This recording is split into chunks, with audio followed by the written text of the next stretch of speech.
The main character faced a slightly clever moment when two children approached her. They looked with great curiosity at the maid's food, showing their thirst for food.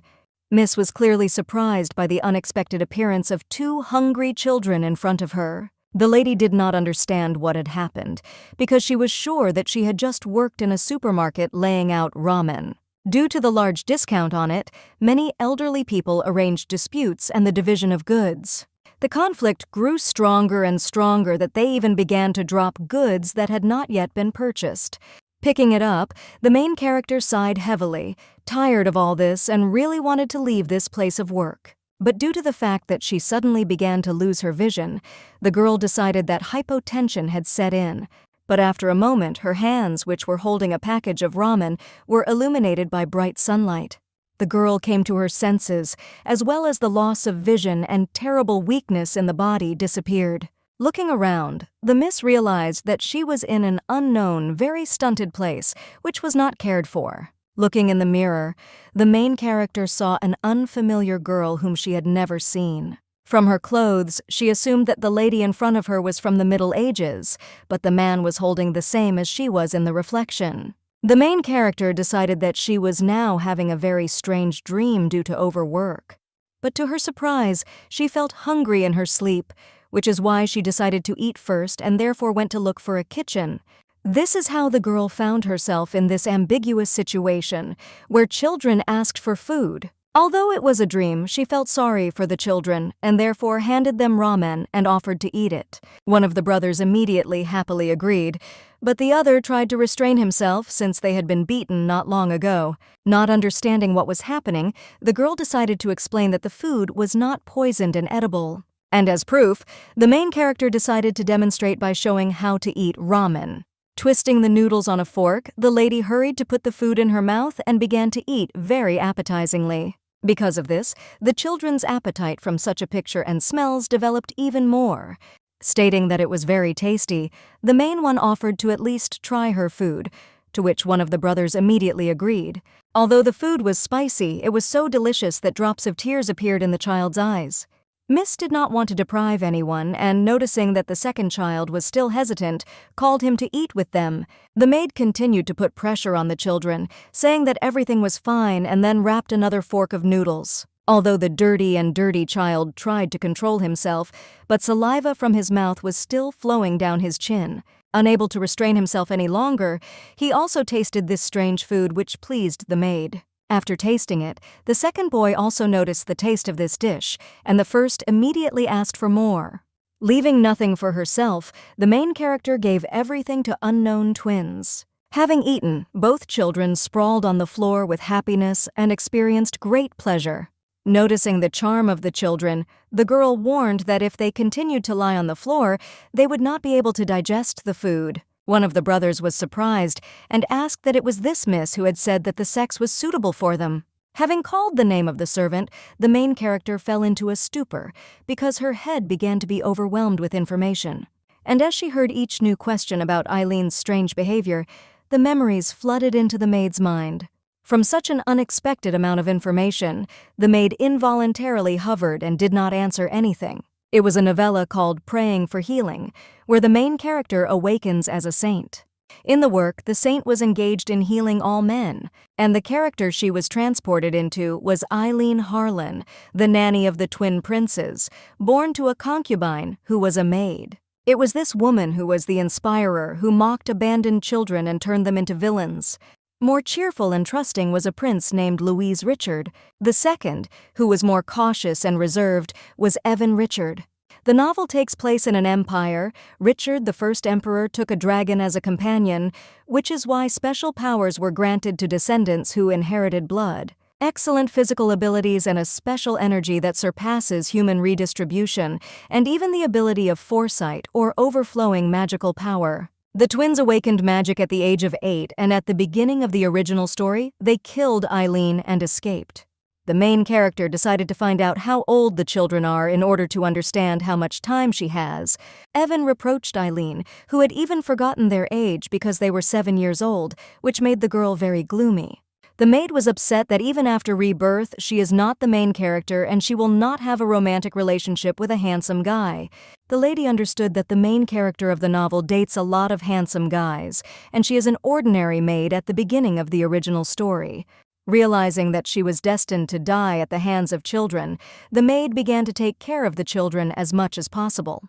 As Eileen remembered why the place looked so desolate, Louise wondered why the maid was so nice to them today. From such words, the main character was shocked because she did not do anything special. Smiling and taking the hand of one of the brothers, the girl declared that from now on she would always be kind to them. Louise was surprised by these words and hoped that the next day would come as soon as possible. But Evan didn't talk to her, showing his displeasure and distrust of Eileen's words. Before leaving the princes, the main character wished the children good night. The heart of the main character ached at the sight of the silent expression on her face because she did not want to die. After falling asleep, she was again surrounded by a certain force, which transported the maid to a new place.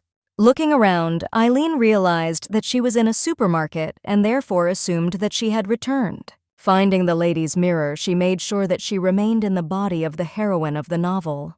The girl did not understand what place she was in, but an unexpected squeak attracted her attention. It was a strange, white, cute, round creature that rushed somewhere and wanted to show something to the miss. A little confused, the main character asked to wait for her, this creature, because she could not keep up with him.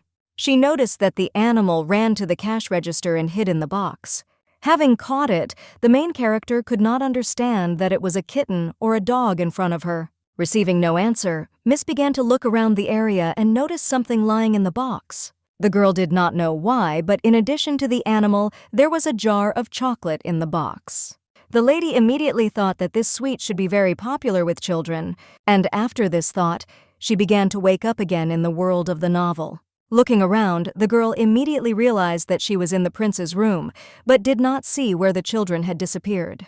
While the main character was gathering her thoughts, she felt some object in her hand. After looking, the maid was very surprised and not much puzzled because there was a can of cocoa in front of her. Elin decided to check the contents because she did not understand how this thing ended up with her. After tasting it, she realized that it was real chocolate, which the girl took in a dream in a hypermarket. Getting pleasure from eating sweets, the maid doubted whether something like this was possible at all. After thinking about it, the main character decided that the supermarket is a possible reincarnation, and she will be able to find clues in her dreams. But her stream of thoughts was interrupted by the sudden cry of the children in the kitchen. There were maids abusing the children, and Louise was trying to get bread. The embittered ladies mockingly asked why they didn't try this bread if the children were hungry. Evan tried to stop Louis, but he did not want to stop trying because he was hungry. Continuing to offend the children, one madam hinted that one of them was not served to them. The maids did not want to give them bread. The girl stretched out her hands to Louise, but her brother struck the maid on the arm. Evan was very angry about being bullied by his beloved brother. Both women were very angry at this and looked at the twins with contempt. Enraged and shouting at Evan, one of the maids swung at the boy. Having covered his good-natured brother, the child was already preparing to receive a blow, but a can of cocoa suddenly flew at the woman who tried to hit the prince. Both ladies were surprised and did not understand who dared to do such a thing to them. But Eileen, looking swiftly and frighteningly, proudly announced her action. The maids were relieved dramatically as they noticed their friend because they were afraid that it was an inspection. The ladies claimed that they were just playing with the princes, but the girl did not trust these words and asked the children. But Evan said that he remembered Eileen saying that there was no way she would believe them. Realizing what had happened, the main character was seized with rage, so she hit both maids. After that, she announced the dismissal of both, which is why the ladies fell into shock and incomprehension. Eileen reminded them that no matter what these children were forgotten, they were still part of the royal family. And insulting members of the royal family is high treason, so if they don't want to lose their heads, I told them to leave them. The children were surprised, but Evan still doubted the situation. Kneeling before the princes, Eileen apologized for her subordinates who had been rude to them. The girl understood that children needed protectors because if she left the palace, then such a situation would definitely happen again. Because of this, the main character decided to change like a nanny in the eyes of princes. Therefore, if she, as a protector, raises good people out of them, they will not have a chance to become villains. And then Eileen would not die at the hands of children who did not receive love and asked for a chance at forgiveness. And after all, the main character could calm down and meet a handsome man, eat well, and live happily. At that time, a meal was being held in the Rubens Palace on a gloomy pagoda. The butler faithfully watched his master, expecting to carry out any order at any second. The butler asked his master if he liked today's food, but after eating only a small piece, he put his fork on the table and asked for an alubi. The subordinate wanted to object, but not daring to go against the will of his master, he went to carry out his errand. The butler did not understand why such a high-class steak did not taste, but his master was sure that the taste of alubi could not be compared with anything in this world. The next day, the king, unexpectedly for everyone, without asking anyone, decided to go somewhere. The confidant, worried about His Highness, offered to go together, but the gentleman said that he would go alone because he could handle the trip to the tower himself. And now let's return to the estate of the crown princes, where Eileen lived. A whole month has passed since the main character got into this world. At the moment, she is trying to adapt to the life of a nanny as much as possible. Eileen's daily routine has become such that she gets up earlier to prepare breakfast for the children. After that, he watches the playing crown princes and cleans the palace. By the time of lunch, the main character prepares food, and after having a snack, she continues to clean. After cooking dinner, he puts the children to bed, telling them fairy tales. During this time, she noticed that housewives are incredible creatures. Eileen's room was full of splendor and opulence, surpassing that of the princes. It contained a casket in which many jewels and ornaments were stored. Each time she passes by, the main character is convinced that the former owner of the body was a villain. But the nurse does not visit this room at all in order to use jewelry. And behind the box with items, the first necessity for a person obsessed with cleaning, Eileen didn't even understand how it could have happened that everything had come down to this. Every day, the main character wakes up in the middle of an empty hypermarket. During this time, she got along well with a hairball named Hyangi. And I also realized that she can only take one thing, and those things that fit in the hand are allowed. While the main character took a spray bottle with a cleaner and went to wash the windows, a girl suddenly shouted at her from behind. It was a joyful maid who had come to report that she had finished washing the windows in the east wing. Her name was Emma, and she was a new subordinate in a cold palace. The girl was constantly amazed by the nanny's tools. The main character found an assistant from the palace personnel department. Initially, she looked pale, but now she is healthier. Together, they brought the castle to an insanely bright, sparkling cleanliness. While the two girls were discussing cleaning products, one of the princes ran up to them. Eileen asked if Louise was having fun playing, which Louise happily confirmed. The prince sweetly stated that with the help of his skills in climbing trees, he would soon get some apples for the nanny. Miss admired the beauty of the prince's hair, symbolizing belonging to the royal family. Evan also ran over to show off in front of Eileen, but he wasn't too unhappy that he wasn't seen right away. Noticing him, the main character wondered how long he had been standing here and wanted to know what he wanted. But the prince only turned away and ran away, and the nurse only thought about what to put fried eggs instead of fried eggs for breakfast. Emma excitedly asked that Prince Evan was a little difficult to communicate with, but Miss understood that the child was very kind, just shy, and also remembered that everything was fine in the novel until the children began to live with the main character. After all, in the novel, the real beginning occurred when Kashar appeared. He was a former crown prince who was dethroned due to insanity. The main character of the novel saved the crown prince by getting rid of the side effect of the medication and cured him of insanity. The twins and Kashar teamed up, then decided to take Elsia away from the temple. They decided to fight against all odds for her in order to take her with them. This was the main conflict of the novel, which can now change. While cooking, the main character understood that by adding a male character to this mixture, the story would turn out to be chaotic. Although she wants to cook a stew, she still opted for a new soup. The girl was happy that she would cook soup in a special clay pot from the supermarket. But when she suddenly felt an unfamiliar person behind her back, she immediately hit him with a saucepan. Eileen assumed that it was a thief who had snuck through the black passage. The lady did not expect to meet anyone because she woke up early to have time to eat, but a strange light emanated from the thief. Looking at the man she had just knocked out, the maid was shocked. In front of her lay a blond man with very handsome, refined features. Struck by the appearance, the nanny's surprise knew no bounds, as she had never seen such a work of art. Having calmed down, she understood that with such an appearance, such a person could not be unknown. After thinking about it, Eileen remembered that there seemed to be no blondes in Richard's empire except for the royal family. There is only one favorite arrogant hero of the novel, a blonde with red eyes, and this is Duke Kashar. After checking the color of her eyes, the main character was shocked because she could not believe it. She was worried because in the original, Kashar suffered from the disease mania, which is based on indiscriminate murder and destruction. The emperor is unaware of the fact that this is the curse that caused the duke to be banished to the battlefield. To suppress his madness, he ate a poisonous fruit called alubai. Miss felt ashamed that she had hit a patient with a headache with a clay pot, but there were also questions about his appearance here. The main character, not seeing that Kasharu was getting at least a little better, decided that he was dying, and only now the girl fell into fear that she would not be spared for such an act. Throwing the body into a shopping cart from the supermarket, the lady hurried to get rid of it. Eileen was in a hurry until Kashar woke up and the sun had also fully risen. As she dragged the body up the mountain, Miss knew what the Duke would think of attacking him. Due to the fact that it was difficult for her to carry the body, and the sun was inexorably rising, the girl was more worried. Climbing the mountain, the main character noticed a tall, luxurious tower. It was the tower with the emblem of the royal family. It was in it that Kachar's mother was imprisoned. The emperor imprisoned his wife for giving birth to an insane son, and Kashar visited her every year.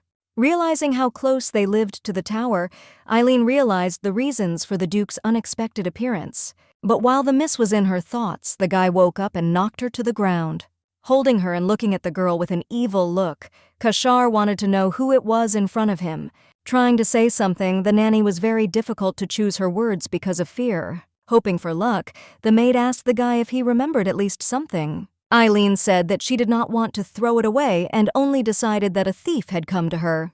He did not understand what the girl was saying in front of him, but touching her chin, he asked to open her eyes.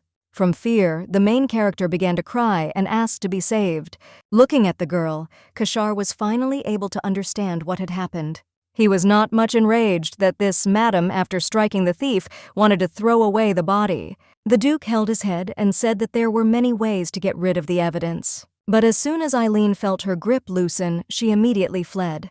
Outraged that the girl was trying to escape, Kashar threatened to kill her. But Eileen did not run away, but only knelt down and asked not to touch her because she had to save the princes. After listening to the words of the main character, the Duke guessed that the girl in front of him was a servant.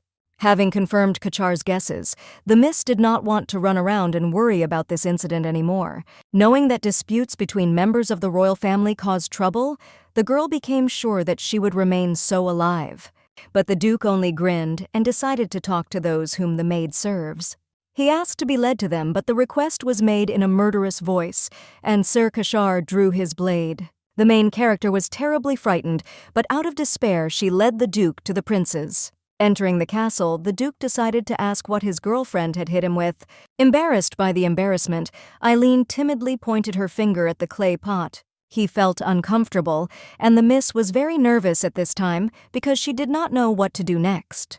She even speculated that the Duke had come to kill Evan and Louise, and while the lady was trying to figure out how to hit Kashar with a pot again so that he would lose his memory, the door to the room opened. The princes who had just woken up came to them and they were interested in what was happening. Louis was curious as to what kind of unknown person had appeared in front of them. Without much thought, the child assumed that his brother was Eileen's lover. But not wanting to let go of the nanny he already loved, he threatened the stranger that he would not let her go. Another boy even suggested that perhaps this man was a villain who wanted to kill them. Looking around, Louis saw a broken pot and grabbed a large splinter in his hands. The main character was worried that the child would injure her hand, and the prince himself wanted to detain the villain. With each passing second, Eileen became more and more complicated and worried about the outcome of this situation. But even with the blade drawn, Louis's courage was not shaken. Eileen was well aware that if Kashar wanted, she could kill anyone without leaving a trace. Worried about the twins, the main character decided to take a desperate step, not knowing what would come of it. Grabbing the Duke's hand, the maid declared that she was the man's girlfriend. From fear, the nurse only squeezed her hand more and more tightly and asked Kashar to relax. Louis didn't really believe it and asked the man if it was true, and even quietly tried to take the sharp object.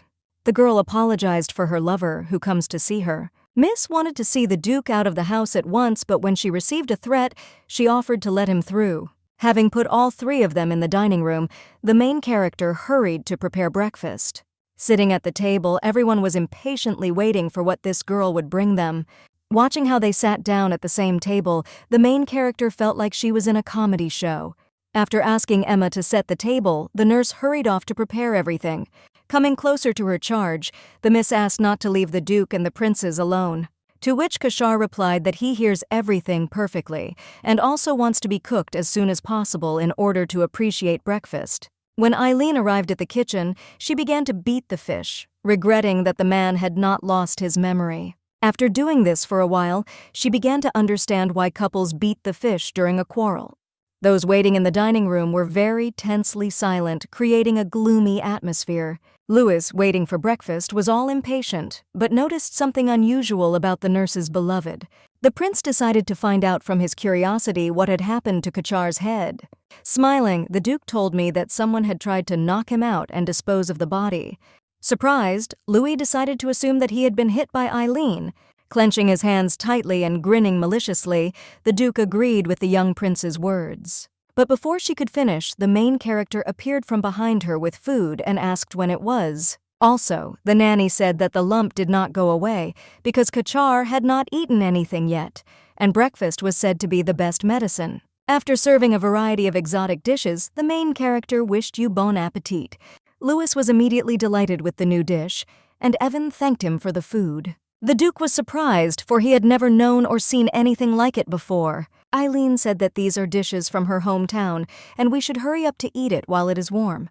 The lady remembered that there was a scene in the novel where Kachar was eating seafood, so she assumed that he would like the fish. After the first spoonful, the Duke's eyes widened in surprise. The main character was terribly worried and did not know if he liked the food. Hearing the assessment not bad, the nanny immediately cheered up and decided to clarify how bad it was. Kashar said not bad enough to relieve the headache, because of which the miss began to spoon-feed him. Looking at the maid after eating everything, the man went into his thoughts for a couple of moments, and then he whispered about how much time had passed since they met. Worried and thinking that he was the Duke had decided to play along with her, the lady pointed to 3 years. Kashar, smiling, suggested that the maid move to a more serious level of relations. The main character could not expect this, which is why she decided that the Duke had gone crazy. Everyone in the room froze, waiting to hear what kind of response the man would get from Eileen. Standing up, the Duke noticed that a rather unexpected conversation was indeed comparable to a sharp blow to the head. Miss was overjoyed, assuming that Kashar was about to leave them, so she felt relieved for a moment. But the guy got down on one knee and kissed her hand, saying that Eileen had done well with breakfast. And so he wants to thank her and asked her to wait just a little. Holding Miss Kachar's hand, he said that he would not be happy at all if she ran away. And in the evening, the Duke rode in a carriage to implement his new plan. With him in the carriage was Michael Evans, faithfully following his master. Looking at another eccentric act, the subordinate believed that the Duke had completely lost his mind. But after thinking about it, he realized that there was nothing unusual in this, because Kashar had always been impulsive. Once a medium-sized country, Vladis began to acquire allies, and over time, gaining strength, she became hostile to Richard's family. In the end, the war began, which began with a minor conflict. And Kashar was sent to war to die as a decommissioned prince, but Vladis was in a deplorable state. At the age of 15, the Duke awakened the royal family's abilities on the battlefield, but scientists who studied abilities came to the conclusion that such a monstrous force could not exist. In just 3 battles, he was able to win the war, after which the people united under the banners of the Richards, and for this, Kachar was given the title of Vladis. Michael could not imagine what happened on the anniversary of the death of the Empress. With a smile on his face, in order to stir the curiosity of the interlocutor at least a little, Kashar said that he had met an interesting girl, While the Duke was on his way, he did not stop thinking about the events of that eventful day. As he approached the castle of the princes, he smelled a pleasant smell that he had not smelled for ages. He didn't understand how the lady dared to knock him out and get rid of him, who wasn't injured even on the battlefield. Such a girl was just crazy at first. As soon as he heard the word cute, he wanted to kill her immediately. But the smell, as pleasant as ever, could not help but turn the Duke's head. The dish was savory and spicy, terribly delicious, and also reduced his pain. Kashar is ready to forgive anything for this, and remembered that this dish was made of dried fish. He wondered that if he could replace the poison with something else, he would be able to regain his sense of taste. After thinking about it, Kashar clarified whether it was true that members of the imperial family lived near the tower. He asked to find information about this nanny, as he is indebted to her and wants to repay. It had been some time since Eileen had met Kashar. He sent many different people to her with many gifts. The lady was very embarrassed by the abundance of such wealth and decided to find out who it was all from. The main character did not understand what was happening and why the Duke gave her such gifts. The girl was sure that Kashar would leave, then he would forget about her. But the very next day, the cold palace was filled with gifts. She also met with Mikhail, who kindly handed over the letter. In short, it was written that if the miss did not accept the gifts, she would be killed. The nanny understood that she could be required to pay compensation if they asked to return them, then she would have to give everything. Everyone was most happy with a large number of gifts and new people. These are twin brothers. Eileen immediately began to worry about the children, but the man, on the contrary, happily approached them. He was Viscount Chopin Howard, who brought gifts for the princes. It was a set of various toys, where there was a huge castle in the center. Due to the fact that the lady was worried that she needed to keep everything safe in order to return it later, she asked not to touch anything. Louis was surprised that the nurse forbade him to play with what he had been given. The boy burst into tears because he wanted to play with this particular toy and also said that he behaved very well. After that, the prince used the secret technique of sparkling eyes. Unable to resist, the girl allowed her to play, but asked not to overdo it and promised to bring a better toy tomorrow. Looking at Louis's cuteness and joy, the maid could not restrain herself and asked how much this toy cost. Having found out the price, the nanny quickly figured out that for this money you can live for 2 months, which is why she fell into the sediment. But using what Eileen had stolen earlier, she still bought the toys. The main character was going to give all the gifts back to the Duke and asked Emma to help deal with them. Even when the assistant was engaged in carrying into the house, the lady did not stop worrying about the gifts. Pulling at the nanny's skirt, Evan asked her to pay attention to him. This was the first time in a long time that the prince had spoken to the main character. She was curious about what he wanted from her, but the child only asked about the problems with the Duke. The girl was surprised that the child guessed the man who came to them, and he was the Duke. The prince explained that not only had he heard this from another maid and from people bringing gifts, but the only person with red eyes in the imperial family was Kashar. Eileen promised that the Duke would not lay a finger on them, but Evan clarified that he was not talking about that. The boy stated that she seemed a little strange to him, which made the miss realize that they were worried about her. At these words, Evan folded his hands and was very embarrassed, which was very nice. Unable to stand standing and watching such beauty any longer, the nurse rushed to hug the child. Rubbing her cheeks, the lady said that she was very glad that someone was worried about her. Evan remarked that it didn't look like they were dating the Duke, and the miss wanted to confirm that they weren't. But from behind her, she suddenly heard the voice of the Duke, who repeated Eileen's words, and then was surprised that the miss was so afraid of her beloved. The main character was curious about what he was doing here, but the Duke immediately asked her out on a date in his cold tone. The man in front of her was terribly frightening, but very handsome, which made the lady have mixed feelings. But ignoring the lady's reaction, Kashar asked why they stopped calling him cute. Such behavior only frightened the main character more, and while she was in disarray, young Evan offered to talk. But the Duke did not perceive him and asked not to interfere, because an adult conversation was taking place here. Having promised to return soon, the lady and the man went to the kitchen. The Duke asked why the miss had not worn any of the gifts, but she said that it was not for her. But Kashar explained that the gifts were only a reward for breakfast, but Eileen only asked to save her life. The guy explained that remuneration for breakfast is one thing, and compensation for an accident is another. In order to somehow get out of it, the nurse said that in any case, she did not receive anything. But the Duke only laughed and asked if it was really so. He said that he saw one of the princes surrounded by toys. Realizing how hard the lady had hit, she fell to her knees and terribly regretted that she had not hidden everything. Kashar, in order to calm down, said that he would not ask for payment for anything, only asked if anything had been prepared for him today. And as soon as the guy said that cooking might save her, the nanny immediately cheered up and said to cook 18 dishes. Touching her hair, the Duke said that he liked Eileen's cooking, but had something else to offer. Forcing the main character to raise her gaze into her scarlet eyes, he said that the girl interested him. And therefore, I would like to start their relationship and communication with a date. Eileen was a little outraged that the guy in front of her was making a lie sound so exciting. After a while, Kashar and the main character went on a date. Looking around the streets, the girl admired the number of shops and rich people. But because the lady was distracted, she did not look at her feet and began to fall until the Duke caught her. The maid was insanely embarrassed, and her legs gave way from excitement because she felt the chest of a handsome man. Kashar offered to join hands because it was dangerous, but the lady was afraid that a lot of people would be staring at them. The guy took the lady by the hand and reassured her that everything was fine and there was no need to be embarrassed. As soon as they walked together, the daring gossip of the aristocrats was heard from behind them. People began to spread the rumor that Vladis had a lover and he broke up like wildfire. Because of such gossip, which was heard from every corner, the main character was terribly embarrassed. Some ladies even began to praise her for taking away such a desirable bachelor. In order to somehow hide from view, the nanny said that her throat was very dry.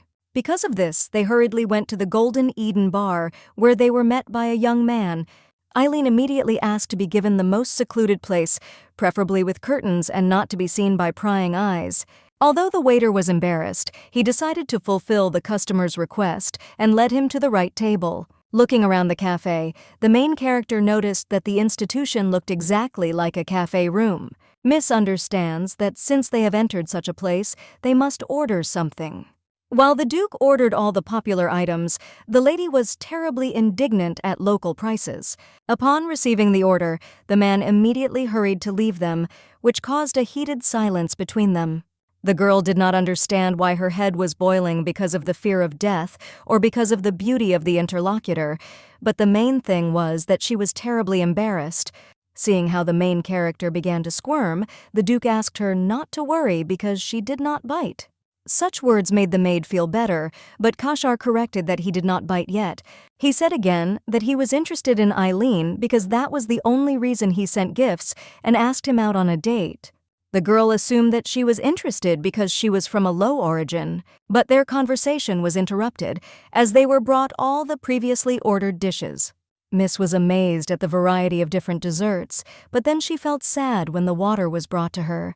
The Duke offered to eat his dishes, to which the girl immediately refused, since she did not have so much money. Laughing, the man said that he had stopped joking and just needed to eat because he was treating. Such words touched and embarrassed the main character, which made her heart beat a little faster. Not becoming stubborn anymore, the lady decided to try these desserts after all. Because of their appetizing appearance, the main character had high expectations for all these beauties. But after tasting the first bite, Miss felt that something was wrong with the food. Although sweet, and it seems that expensive ingredients were used, but something is missing in the taste. The lady realized that all these expensive delights were worse than a puff cake or a chocolate cake. The Duke also noticed that the Miss did not like her at all, so he decided to ask why. In order to somehow avoid this situation, Eileen suggested that the guy try it too. The girl brought the fork directly to Kashar's mouth, which made him embarrassed and blushed. But having calmed down and laughed, he nevertheless tasted it from the maid's fork. After that, he once again showed everyone with his beautiful appearance how magnificent he is. But when she woke up, Miss was sure that there was no point in such a man hanging out with such a simpleton as her. Therefore, putting the fork, I asked on a straight line, because in reality he did not like it. Such an answer clearly surprised Kachar, who thought that he had already given the answer to such a question. But the Duke only smiled, because he realized that the Miss could not be fooled by simple kindness. Because of this, the guy liked her even more. He even had doubts about his acting because he tried to make as much effort as possible. Sighing, Kashar said that he did not need anything but his beloved because the Empress insisted on his marriage. The Duke said that the Empress really wanted to find a woman who would suit her tastes. The main character was worried by such words because it could be Empress Vaheno. It was this woman who was the last villain of this novel, and she made her son the heir to the throne. Initially, this woman planned to get rid of Kashar in the war, but he returned from there as a Grand Duke. And now the Empress wants to find the Duke's passion in order to constantly spy on him. The main character wondered why the Duke was looking for his beloved here. Eileen was well aware that no matter how handsome Kashar was, it was very risky. The girl was worried that she would attract the attention of the Empress and something might happen to the twins. The Duke, after removing the crumb, said that he really liked the Mrs. Food and also thought it was funny. After that, he deliberately and provocatively peeled off the crumb that had just been removed from the lady's cheek. And he also noticed that everything here is very tasteless, which makes Eileen much better. In the late afternoon, the main character was returned back to the cold palace. Miss did not understand why she was so silent, and in the end she said that now she was really Kachar's beloved. Eileen was infuriated that she could not get the handsome Duke out of her head. Returning to the cold castle, the lady noticed how many girls were standing at the entrance. It was clear from the expression on Emma's face that she was puzzled and did not know what to do. Coming closer, the main character asked who these people were who had gathered at the castle. One of the ladies, who was apparently of a higher status among those present, expressed a desire to see the princes, and Eileen said that the lady could talk to her. The aristocrat grinned discontentedly and held out the letter. She then voiced the reason for the visit. Lady Lehman invited the princes to dinner at Oloja. Eileen was very surprised because such an important event was described in the novel, and the maid forgot about it. Oloja's dinner is very special, which is held once a year, and its hostess, Lady Lehman, a socialite and leading figure in the restaurant business of the empire. Each family provides special drinks and delicacies prepared according to secret recipes. In the original novel, the twins are invited to dinner, but a drunken aristocrat stabs Evan with a decorative knife. It was an accident, but it was done to impress Empress Vaileno, who despises all members of the royal family except the crown prince. The lady deliberately invited the princes to dinner and disguised the incident as a fight between twins. Eileen seemed strange, because this event took place in the spring, when the princes were 8 years old. The girl did not understand why the invitation came 10 months ahead of schedule, and she could not believe that the original story had gone a different way. The heroine suggested that this could have happened because of the meeting with Kashar. In the evening, the worried main character watched the prince's sweet sleep. Eileen knew that if she refused the offer, the Empress would be informed of the failure of the plan. While the nanny decided, in spite of everything, to protect Louis and Evan without protection, in the meantime, a new report came to the Duke. It contained all the information they found about the main character, which Kachar's servants were able to obtain. The report said that Eileen came to the palace at the age of 12 and became a servant girl with a strong desire for power. But despite this, the girl strives to preserve the dignity of the imperial family, which is why the princes followed her. The servant was very excited because he knew that the master's reaction could be completely unpredictable. The butler said that no matter how much he thought about Eileen, she was suspicious. Kashar smiled and said that this girl did not even suspect that it was affecting his illness. The Duke said that if he ate her cooking, he would be able to survive about a month without Alubai's fruit. But the servant did not understand why. Then the main character could not be hired just as a cook. Why make a lover out of her? Kashar explained that the cooking skills of this nanny are enough to make her a lover. After all, this girl's food brings back memories from his distant childhood, when his own mother cooked for the sake of her only son. Empress Viviana was considered mad by people when she was alive. She didn't say that she loved Kachar and cooked strange food for his birthday. Madame made green soup. After saying that she was sorry, Viviane did not visit him again and stated that she had never given birth to a boy. It was Eileen Harlan who reminded the Duke of his mother's strange cooking. The guy understood that the lady could cure him, but instead of making any demands, Kachar only watched as she tried to distance herself from him. He didn't like it very much, so he said that he would catch Eileen before she had time to realize anything. The main character left the palace administrative building very happy. After all, today was the long-awaited day for the payment of wages, which made the miss wish that every day would be so joyful. As the other servants whispered behind her, the lady thought how nice it would be to make steaks for the princes today. Still, as she listened, she heard that a lady was about to meet with Duke Kashar. Hearing this, Eileen thought for a moment it wasn't the same day that she had agreed to give him an answer. The nanny realized that this guy had invited 2 girls on the same day. Because of this, he made her very angry, so the main character crumpled the envelope out of anger. She decided to take revenge on such an impudent man so that he would not even dare to think about escaping. A few days passed, and Gianna Endres came to the rose garden to meet the Duke. The lady said that she was very upset that the guy was very busy but glad to see him. Cashard remembered that Viscount Enders had been a faithful assistant to the Empress and therefore wanted to drive her away. But his speech was unexpectedly interrupted by the cry of a girl who called him cute. As it turned out, a new girl entered this rose garden who was clearly not expected. The main character, with tears in her eyes and shouting that Kashar betrayed the lady, approached him. Then she ran in and buried herself in his chest, which made the Duke very confused. Everyone around who watched this picture was in great shock. Eileen looked up at him and asked if their 3-year romance would end right there. And she also clarified that all the tender words that he whispered to her were lies. After examining the main character, the guy immediately found out that she was wearing his gifts, after which he asked to calm down, because the Viscount's daughter was just talking to him. Kashar asked how he could prove that his words were true, and then gently touched Eileen's face and said that she was the only one for him. People were shocked by such a picture, and Lady Gianna felt bad. Taking off his cloak, the Duke threw it over the girl and said that he would be with her until she calmed down. Therefore, he asked to forget about the girl who looks like a pumpkin. Hearing such words and looking into the guy's eyes, the main character began to feel embarrassed. Due to his illness, Kashar was deprived of the throne. In order to calm his madness, the Emperor made a contract with him.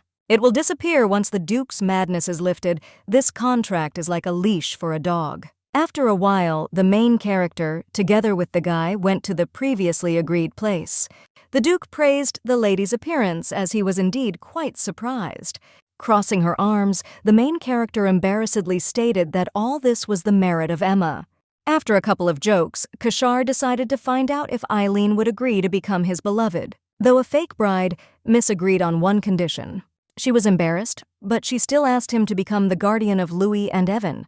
The institution of guardianship is a system where an influential family or imperial family takes an orphan child until adulthood. After all, Eileen clearly understood that she could not raise children herself.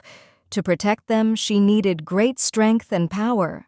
Just what the Duke had, and therefore the lady realized she was unlikely to have another chance.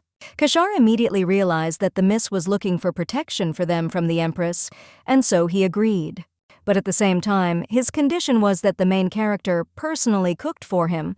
Miss became very embarrassed and decided to find out how long she would be obliged to do this. The Duke said that this would last until he himself changed his mind.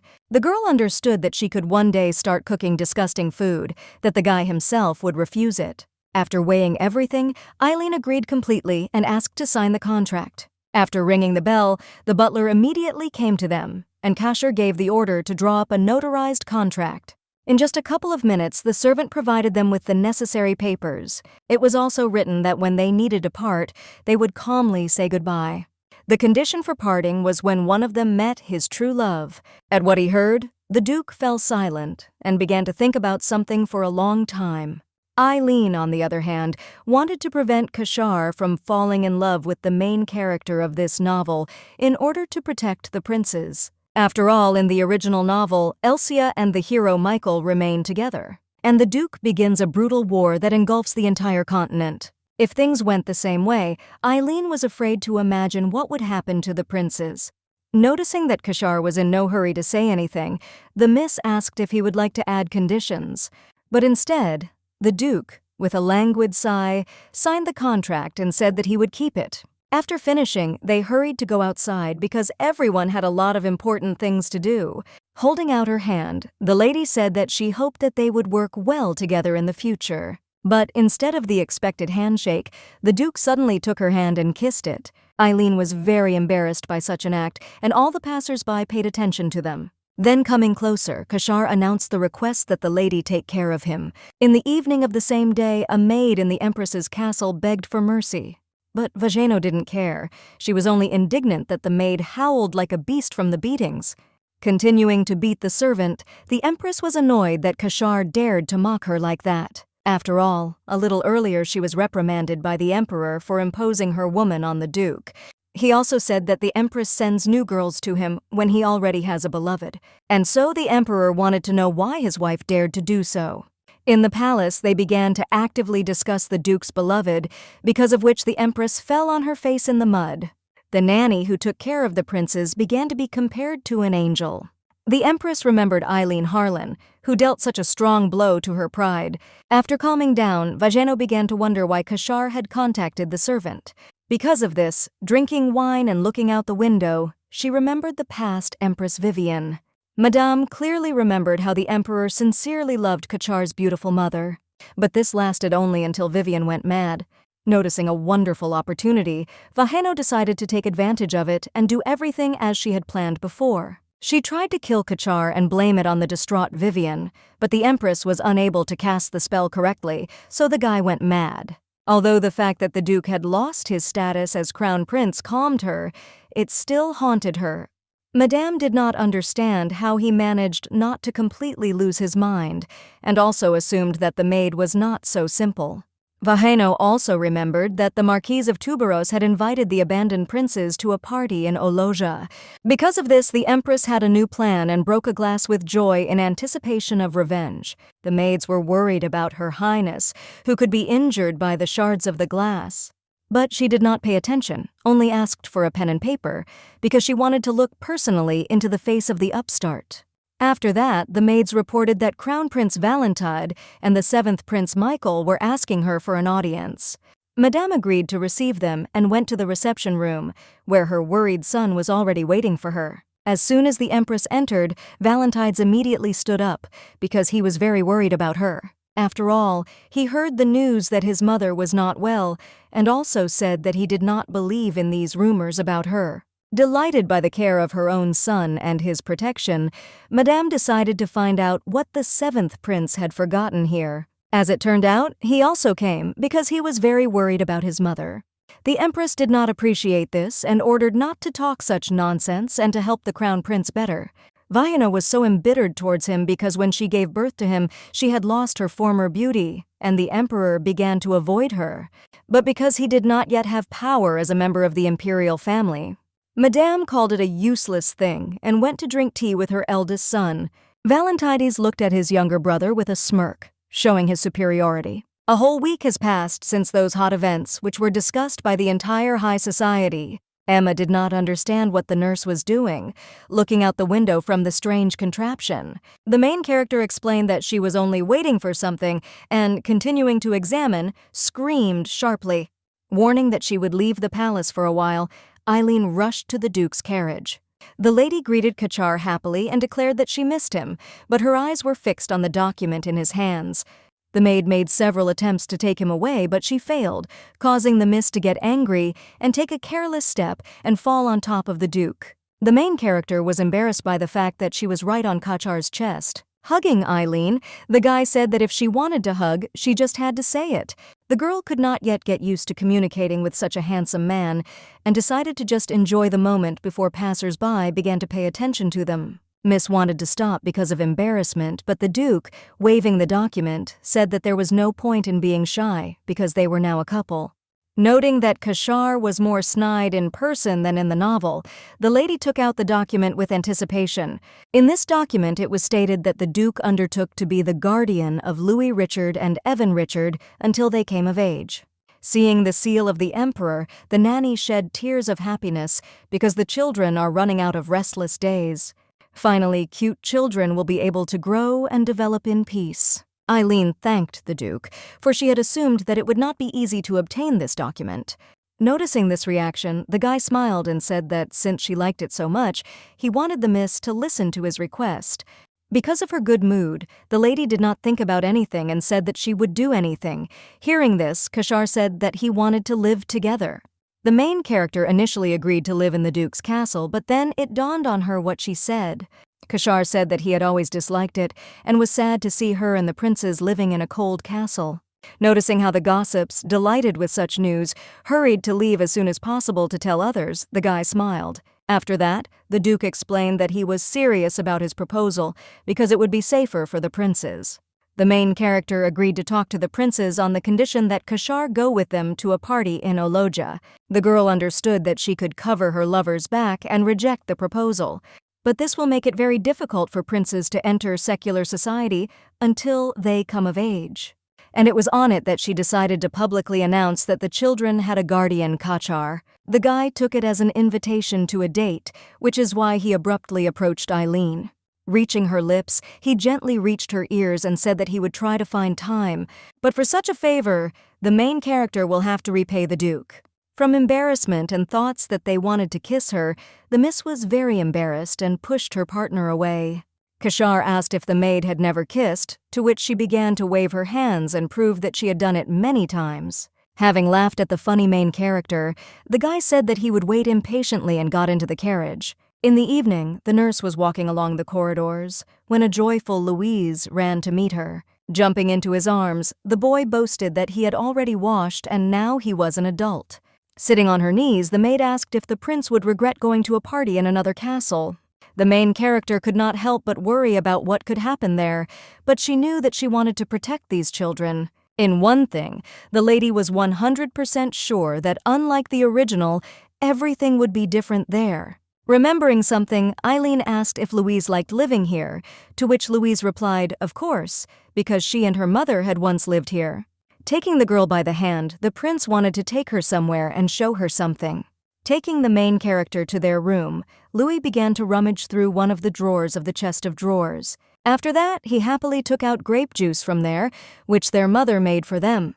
Although it is no longer drinkable, she and Evan still keep it. Eileen was touched and happy, because she knew that if she was shown such a treasure, it meant that she was trusted.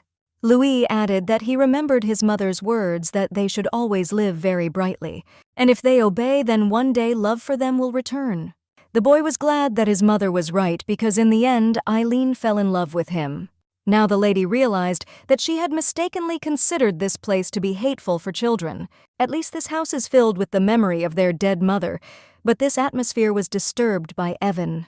He stated that their mother was wrong, which is why Louise and the nanny were at a loss. The guy repeated, no matter how hard his brother tried, nothing would change. Pulling Louis to him, the boy angrily declared that the nanny wanted to give them to someone else.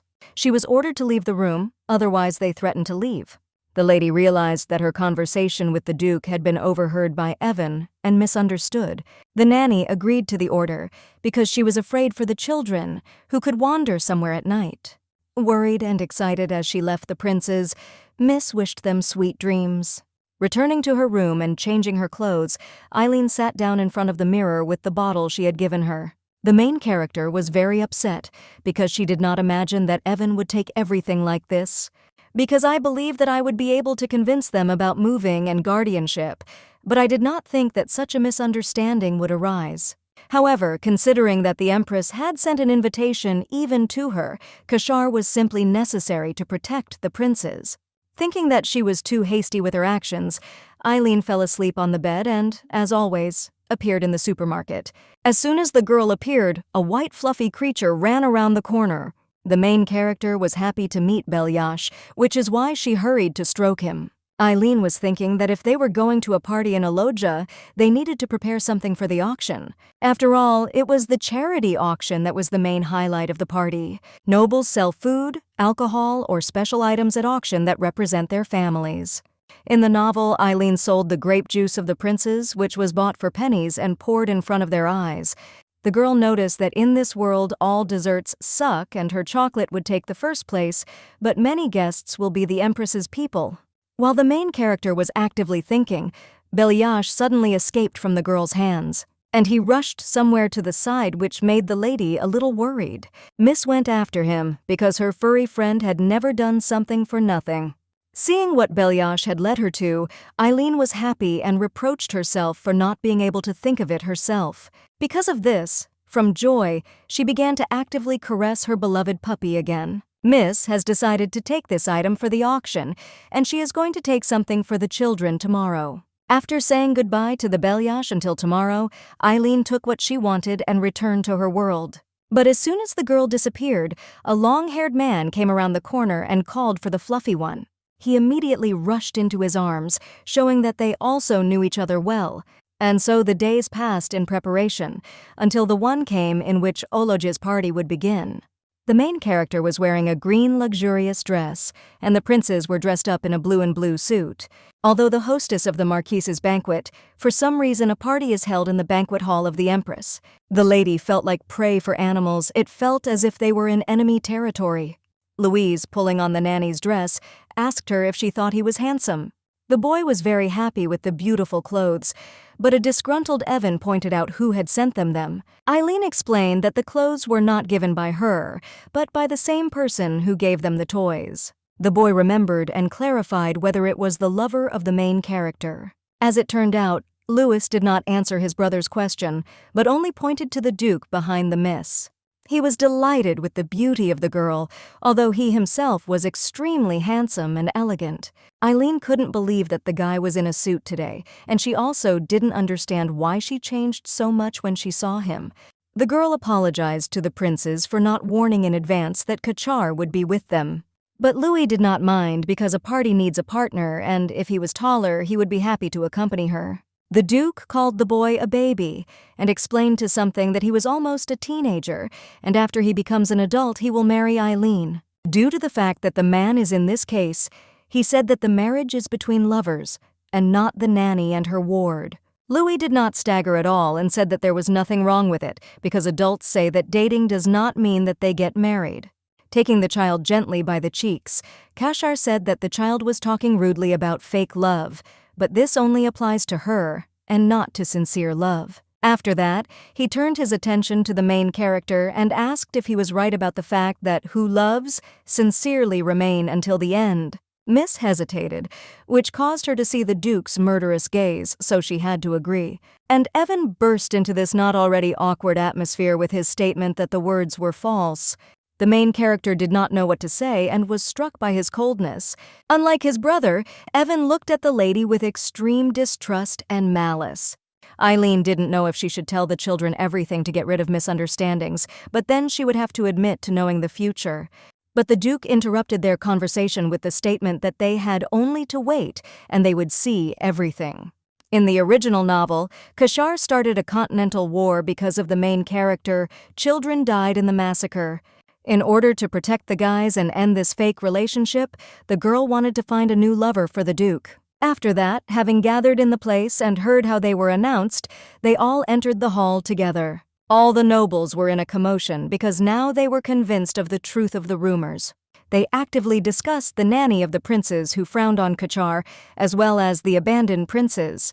The main character felt uncomfortable and wanted to plug the ears of the children, but her thoughts were interrupted by a guy with an unexpected proposal to kill them, pointing to a lady who looked like a hippopotamus and also a woman who looked like a goose. Then he added that he could still kill that pig and the goat next to them, because the animals that will speak so carelessly about his beloved will pay for it. And while the main character dissuaded the Duke from a senseless massacre, and she felt herself being pulled by her dress, it was Louis who asked permission to play with his brother. As it turned out, there were a lot of children at the party who came with their parents.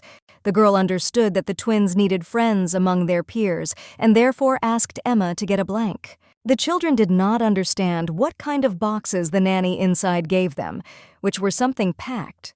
The main character explained that they had treats in front of them and offered to share them with other children. The children were not much embarrassed by such care, and Louis said that he would do so. Eileen also asked me to let her know right away if anyone dared to offend them. Depending on how Evan, he constantly looked back and tried to stop, which made the miss decide that they wanted to talk to her. But her thoughts were interrupted by the announcement of the arrival of the Empress Vageno. This woman was dressed in a purple dress and stared menacingly into the hall. As soon as the empress came down the stairs, another madame hurried to her. After bowing, she stated that she was honored to host Oloju's party in the imperial hall again. Vaheno told the Marchioness of Tuberos that she was looking forward to the day. And I also decided to say something to her, which is why I began to get closer. Whispering on the faces of both ladies, insidious faces were visible with the naked eye. Eileen immediately felt that they were laughing and looking at her as well. After that, as if nothing had happened, the Marquise hastened to get closer to Eileen. Madame laughed and said that she was grateful for the arrival of the main character because she was now the main topic of conversation, and also asked what fate Vladis was here. Seeing how awkward the girl was, the Duke pressed her to him and said that he could not send his fragile beloved alone to such a dangerous place, and therefore bought an invitation from the Baron. In order to ridicule the maid, the Marquise decided to ask if she had brought the goods for the auction.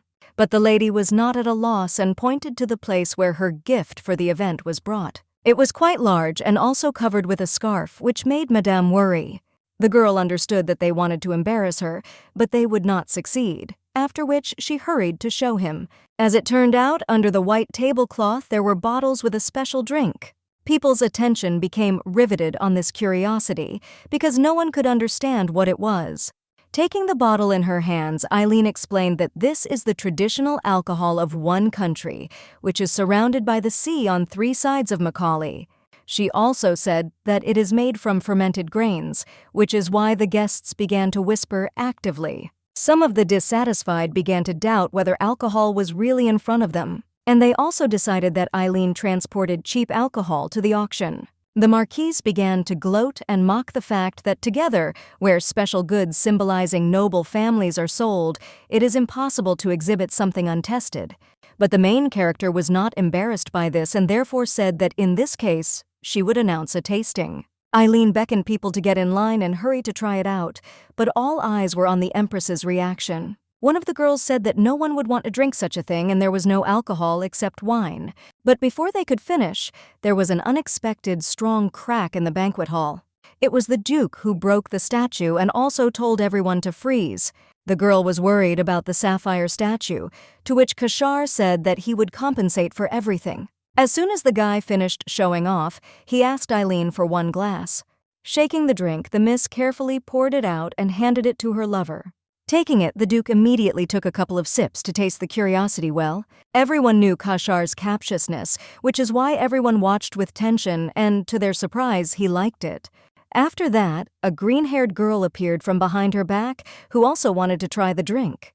Noticing the unusual appearance of the miss, she realized that she was a foreigner. And after a moment, she remembered that in front of her was Phrygia Alaksha, a princess. She is the second daughter of King Laksha, who owns the magic tower. Although she worked as a professor at the academy, she was actually the head of Elvitoria and could get whatever she wanted. She was beautiful, intelligent, and talented, and also did not worry about the Empress's opinion. To prevent the Duke from starting a continental war, he needed a girl, which made it dawn on the lady that she had found him the perfect match. Bringing the cup of drink closer to herself, the princess said that she really liked its aroma. After that, all the aristocrats began to watch her closely. But unexpectedly, Alaksha dropped her cup and stopped responding. The main character wanted to immediately approach her and find out what happened. The princess held her mouth with her hand, which is why people immediately began to gossip. The man exchanged glances with the Empress and received approval, while the others accused Eilina of poisoning. The man accused the lady of murder, as it was a crime of diplomatic proportions. And therefore he said that the main character needed to be urgently arrested. The Empress, smiling maliciously because of her faith, gave the order for the arrest. The girl was frightened as the guards raised their swords and began to approach. But the whole commotion was interrupted by the voice of the princess, who spoke of the mild taste remaining on the tip of her tongue. The drink was very refreshing with a delicate aroma of grain, also a little sweet. Stating that the wine was not even close to it, Ilaksha asked the organizers if she could take part in the auction. The Marquise, hearing such words, felt awkward and did not understand what was happening. The woman, before giving an answer, looked at the Empress where she noticed an angry face, after which she refused. The princess was upset that she would have to give up the divine wine after these words. The aristocrats hurried to taste it. The main character was surprised by such an influx, but when she got ready, she asked to stand in line. Everyone who tried at least a little and was extremely inspired and delighted with the grain drink, which made the miss wonder if it was enough to participate. Disheartened, she had to accept the fact that she would have to allow the drink to be auctioned. After that, the marquise hastened to catch up with and calm the empress. In the whole hall, discussions about the amazing taste of alcohol did not subside. And at that moment, Jayana Endres came up to her. It was she who had fainted in the rose garden. The girl said that no matter what Eileen did, there was no way she could defeat the ruby wine of the Enders family. The lady was amazed, because it was with this drink that this family won the auction for 4 years in a row. Eileen wondered what it was like since she had not yet had a chance to taste the local alcohol. Noticing any reaction, Jayana was indignant because she was being ignored.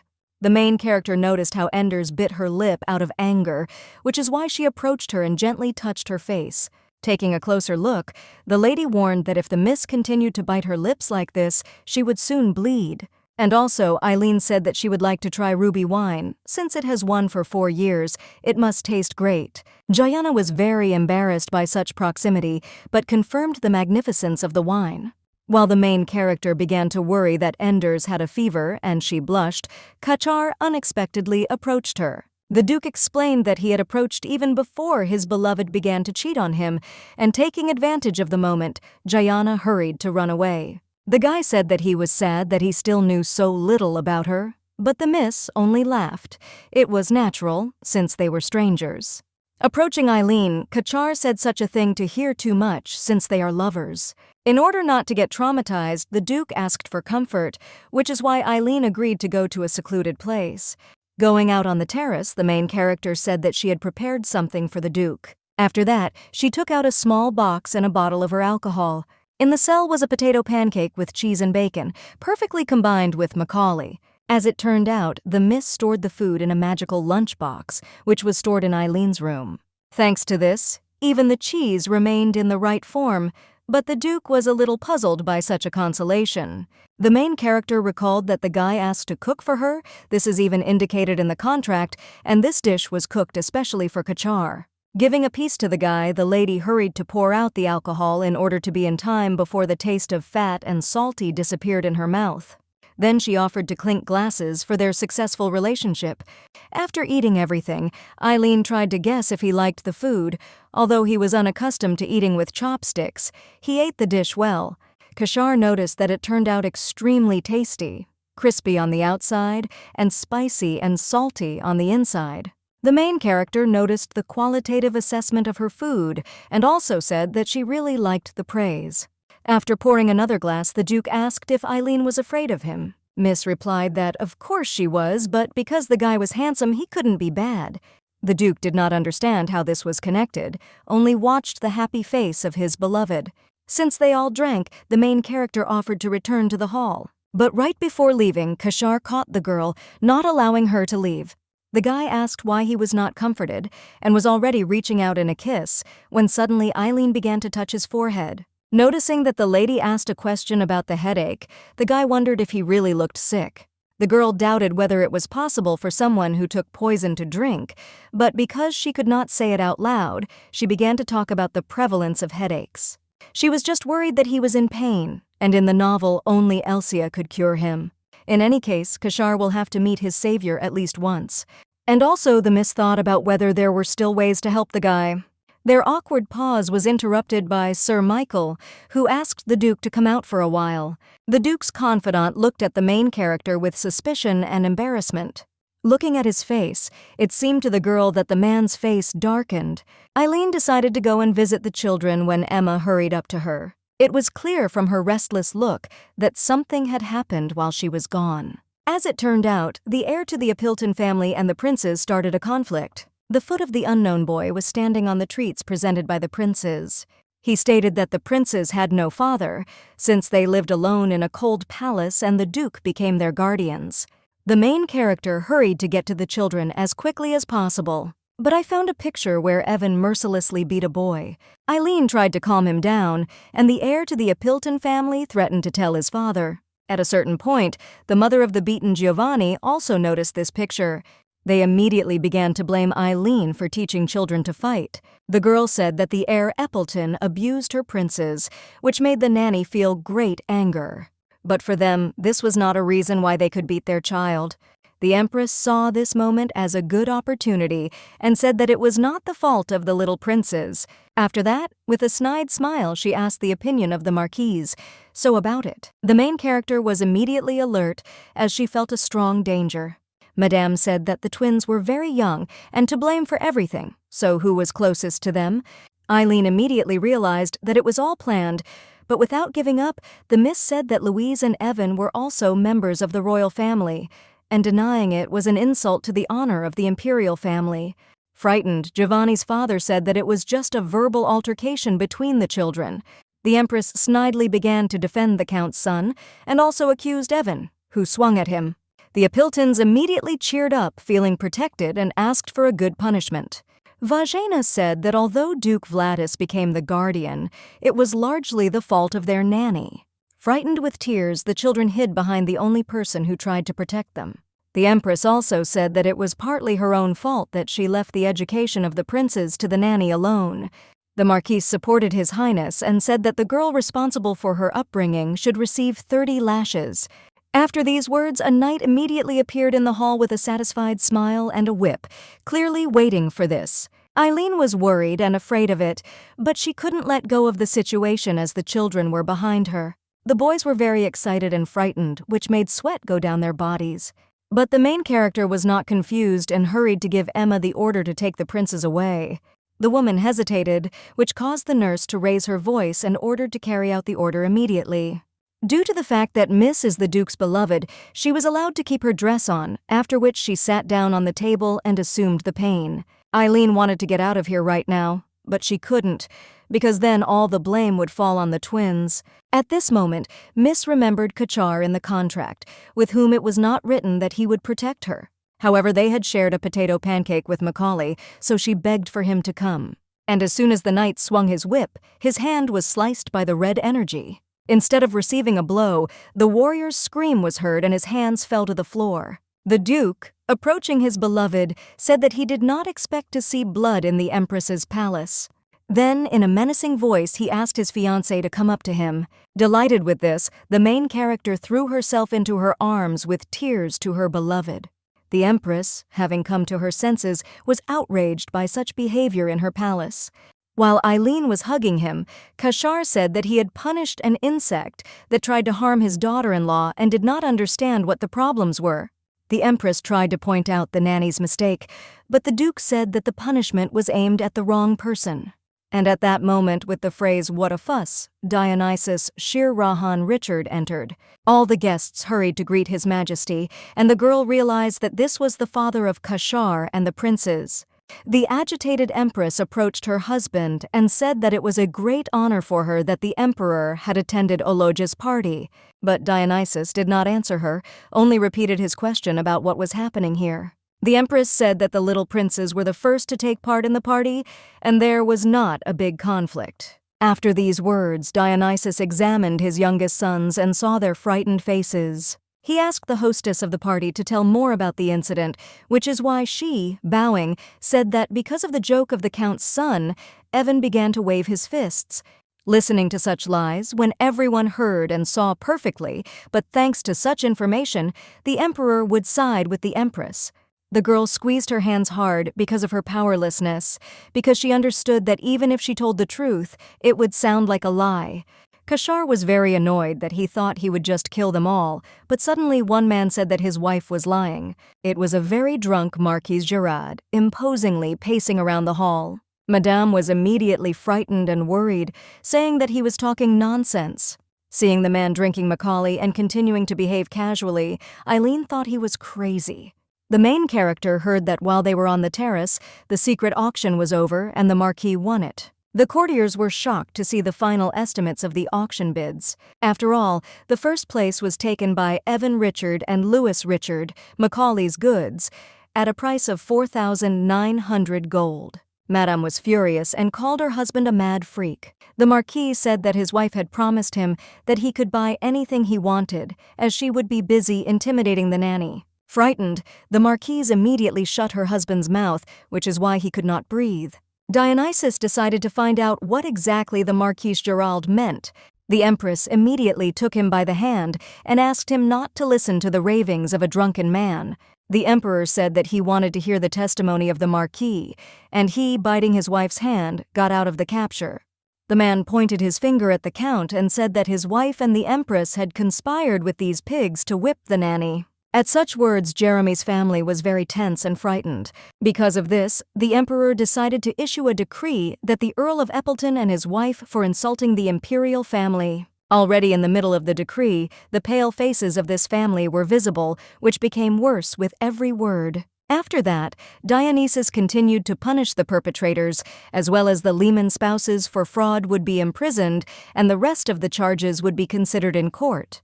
Realizing what a mess they were in, the Marquise tearfully turned to the Empress.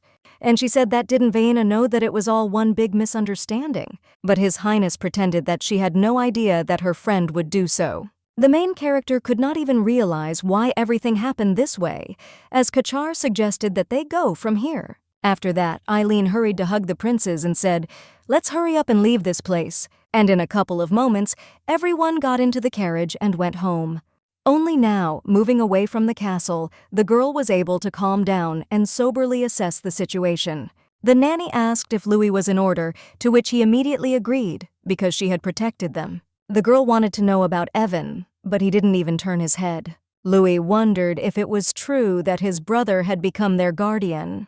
Eileen realized her omission by not telling them it sooner, but she still agreed and said that she had personally asked for this favor. The main character confessed that she asked for the protection of the little princes. Louis, because of the realization that they could not do anything and their nanny had to get out of it, began to cry. Kashar said that it was completely normal that the children could not do anything. Louise said that he wanted to protect Eileen when he grew up, after which they began to bask in herself. Evan interrupted them. Even if they grow up, nothing will change because the abandoned members of the imperial family cannot protect anyone. The Duke said that the younger brother was much worse than the elder, which is why his beloved reprimanded him. Kashar explained that if he could beat off the twins, he would get Eileen, because she was their nanny, so it was strange to cry without trying to protect her, which made him wonder who she was. Clenching his frail hands in anger, the boy said that he sincerely hated her. But now Evan is sure that the nanny has become very important to them. The child apologized to her because he initially knew that the maid was doing this for their protection. Just because of powerlessness, he was angrier. The girl was amazed that such a small person had so many worries because he could not open his heart for Eileen. And while the nurse was thinking about it, Louis hugged her tightly and said that for him, she was the most beloved person in the world. The Duke, sighing, asked if they needed his care, to which the children confidently agreed. The main character was surprised and amazed that the children were able to accept Kachar.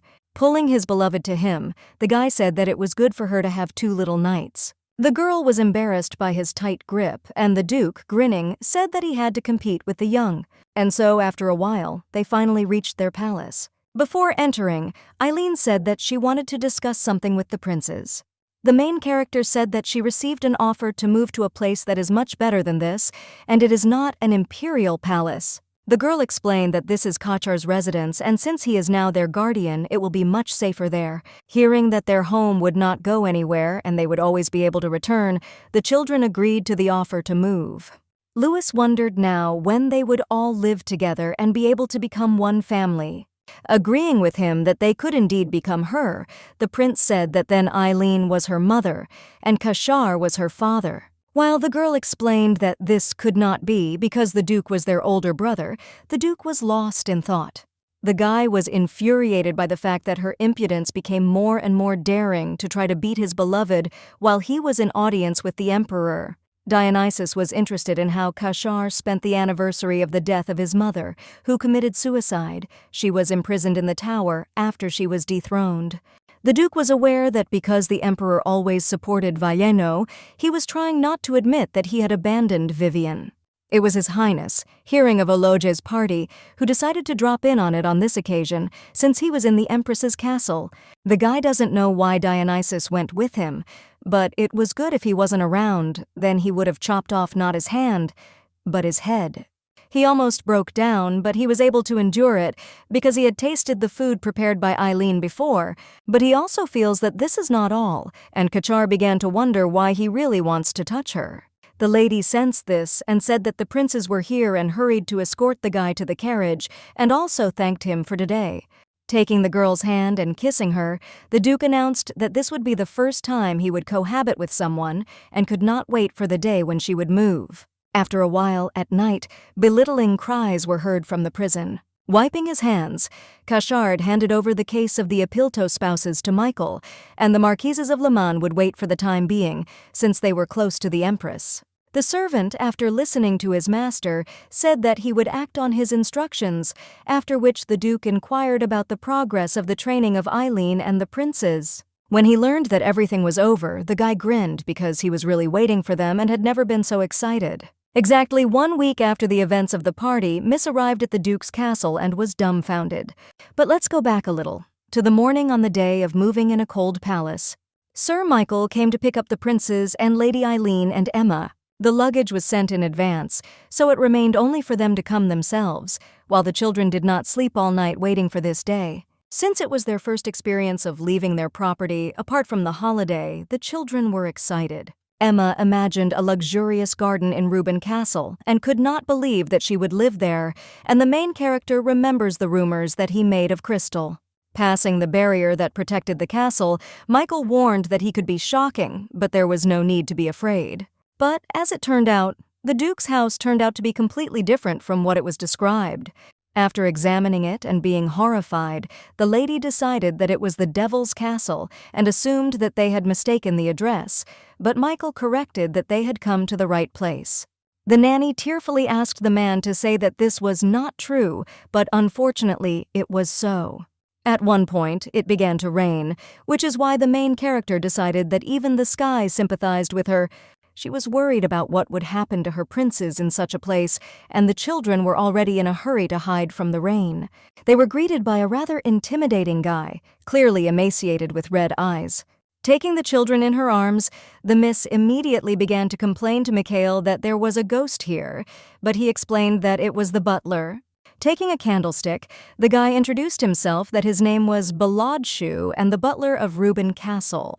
The girl, looking at his pointy ears and dark skin, recognized him as the Mines who lived in the darkness of Varahan. This made the miss worry, because in the novel the world was divided into 4 parts. The Richard Empire was founded by powerful dragons. Also the Holy Empire of Rubensia, the basis of their power is the Temple of Light, 5 principalities of Cyrus, living in harmony with nature and spirits. And Varahan, where the Main's descendants of demons live, Kashar, possessed by Elsia, in order to start a war, cut off the head of the king of the Mains. Thus he conquered all their people and made them his main force. Only the strongest became king, which was the peak of the Duke's development. Emma asked if the escort was a human at all, to which Eileen explained that he was a mine. The butler was not offended by such a reaction because it is normal to meet the main person for the first time. The girl began to ask when the swindler, or rather Kashar, would arrive at their place, but Mikhail said that the gentleman would be tomorrow and immediately hurried away. After that, the palace announced that they should follow him, as he wanted to show the castle. But suddenly their guide fell to his knees right in front of them, causing everyone to get excited. The butler apologized and explained that he was not feeling very well, but he would try to show everything. The man said that everything was fine with him, was surprised at the nobility of the princes, but suddenly began to cough up blood. From the sight of blood, Emma lost consciousness, but the main character could not afford it, although she really wanted to. Luis, poking the patient, said that he did not move at all, which is why he shocked the nanny. While Eilis was scolding him that he shouldn't poke a sick man like that, Evan corrected him that he agreed, and that it was better to kill him without a trace. The girl was surprised to hear such words, but the boy explained that he heard it from Kachar, and while they were talking, unexpectedly the main character had another mine behind her back. Turning around, Miss saw a new clerk, only it was a maid. Passing them, the woman threw the butler over her shoulder and carried him. Madame introduced herself as the head maid of the castle Esquitra and clarified who these people were. Since the butler was in poor condition, the lady said that she would conduct a tour herself. After that, so that the guests would not worry, she threw Emma on her shoulder and promised to take care of it. Their walk was through a completely dark corridor without any lighting. On the way, the maid cast a spell with which she curtained all the windows. The children were surprised to meet the magician and wanted to learn her, but Eileen was more worried about why the curtains were all closed. Madame explained that magic was a matter of talent, and looking at them, the maid believed that the twins would succeed. When she arrived, Eshitra showed her Louis and Evan's new private room.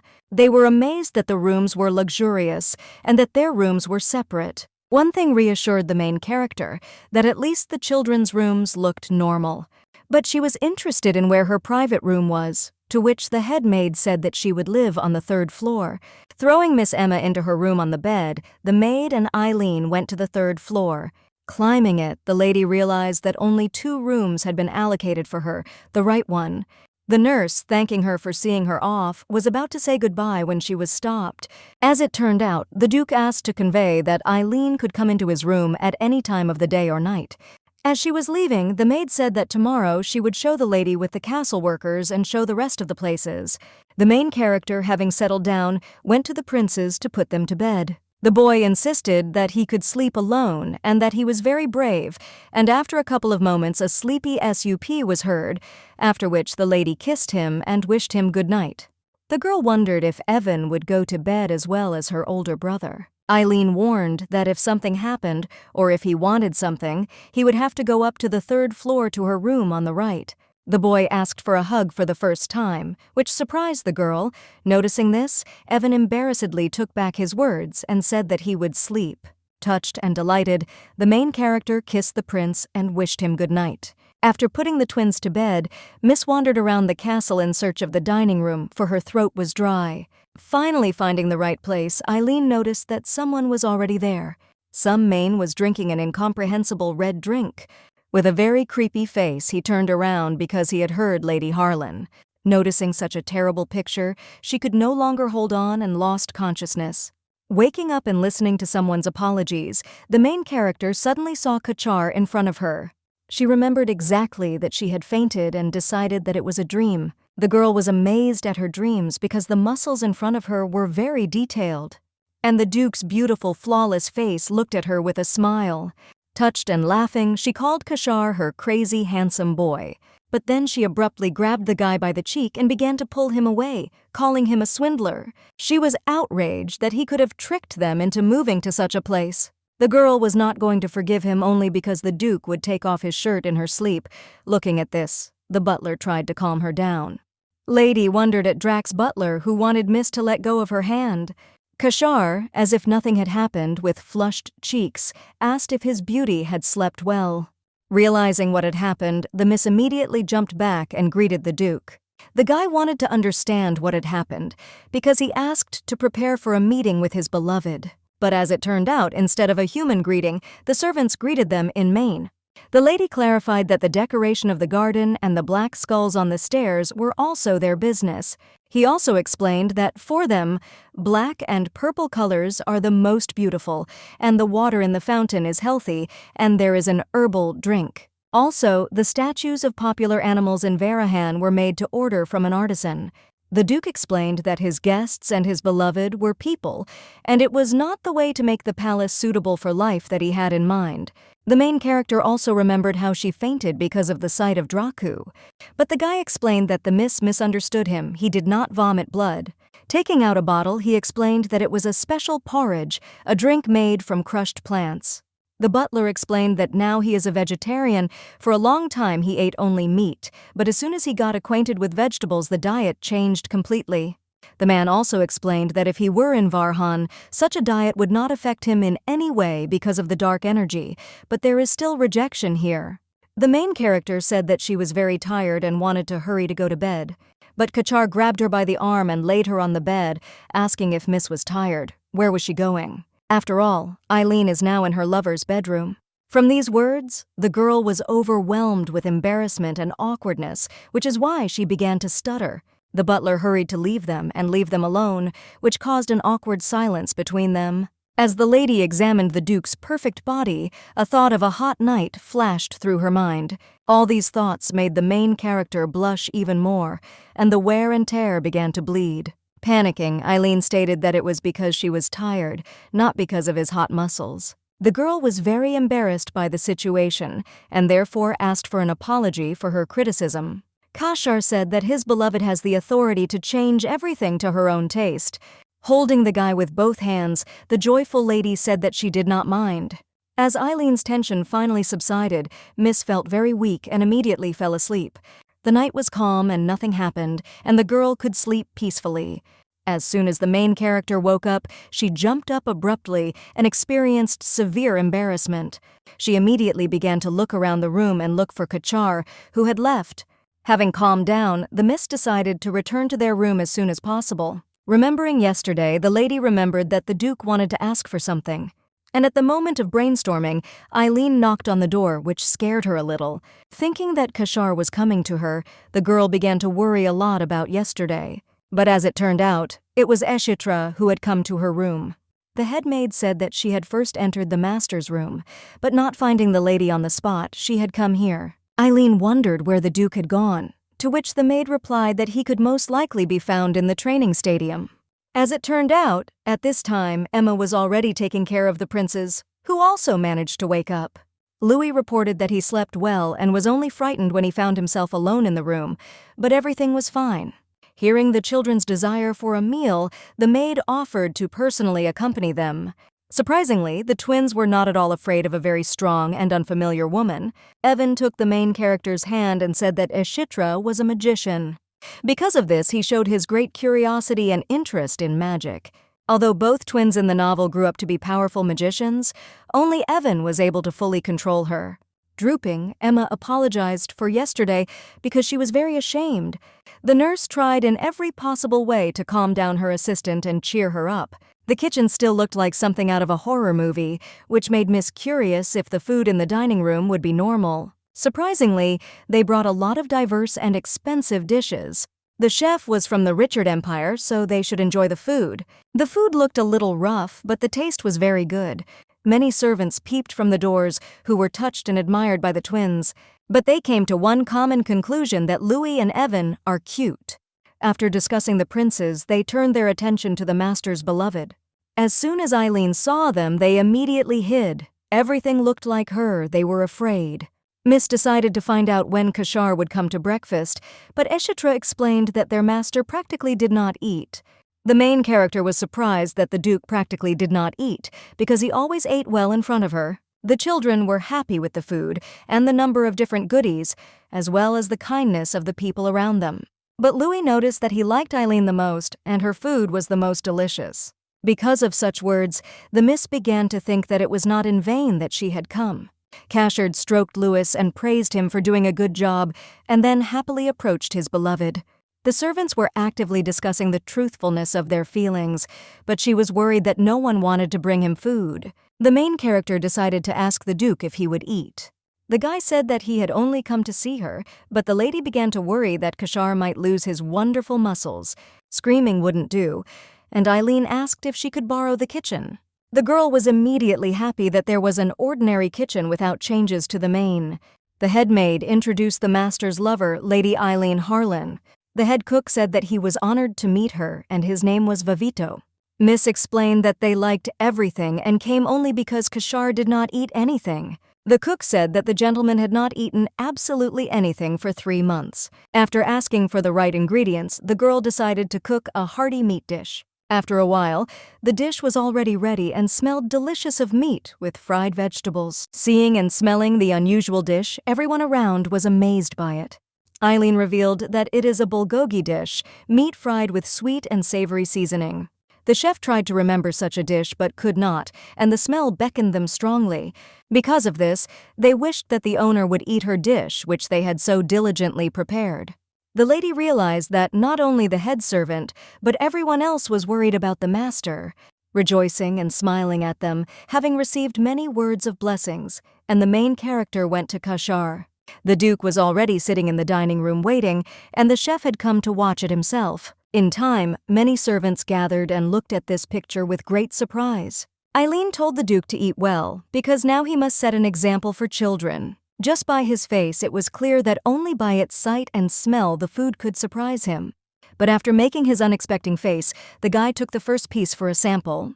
His face immediately showed a smile and joy, which could be read with the naked eye. Kashar noticed that his beloved never ceased to amaze him every time. The Duke said that he fell in love with this taste again and again when he touched this dish with the tip of his tongue. The children also wanted to try the new dish of the main character. What he liked most about the food was that the meat was very soft and sweet. Evan was more impressed by the pleasant combination of salty and sweet. Kashar said that it is very tasty so much that it is even priceless. But it was the servants who were most amazed because the master had eaten everything. The servants began to idolize her because they believed that the future mistress had worked a miracle. They also said that it was the first time the master had tasted it, which greatly surprised Eileen. All the joyful atmosphere was interrupted by the menacing voice of Kachar, who ordered him to stop. Since the children had finished eating, he offered them to play in the room. After that, the Duke hurriedly left the dining room and left in an unknown direction. The girl did not understand what had happened, but the butler decided to tell what she should know. That same evening, the main character, lying in her room, was full of thoughts. The main character was saddened that Kashar had lost his sense of taste.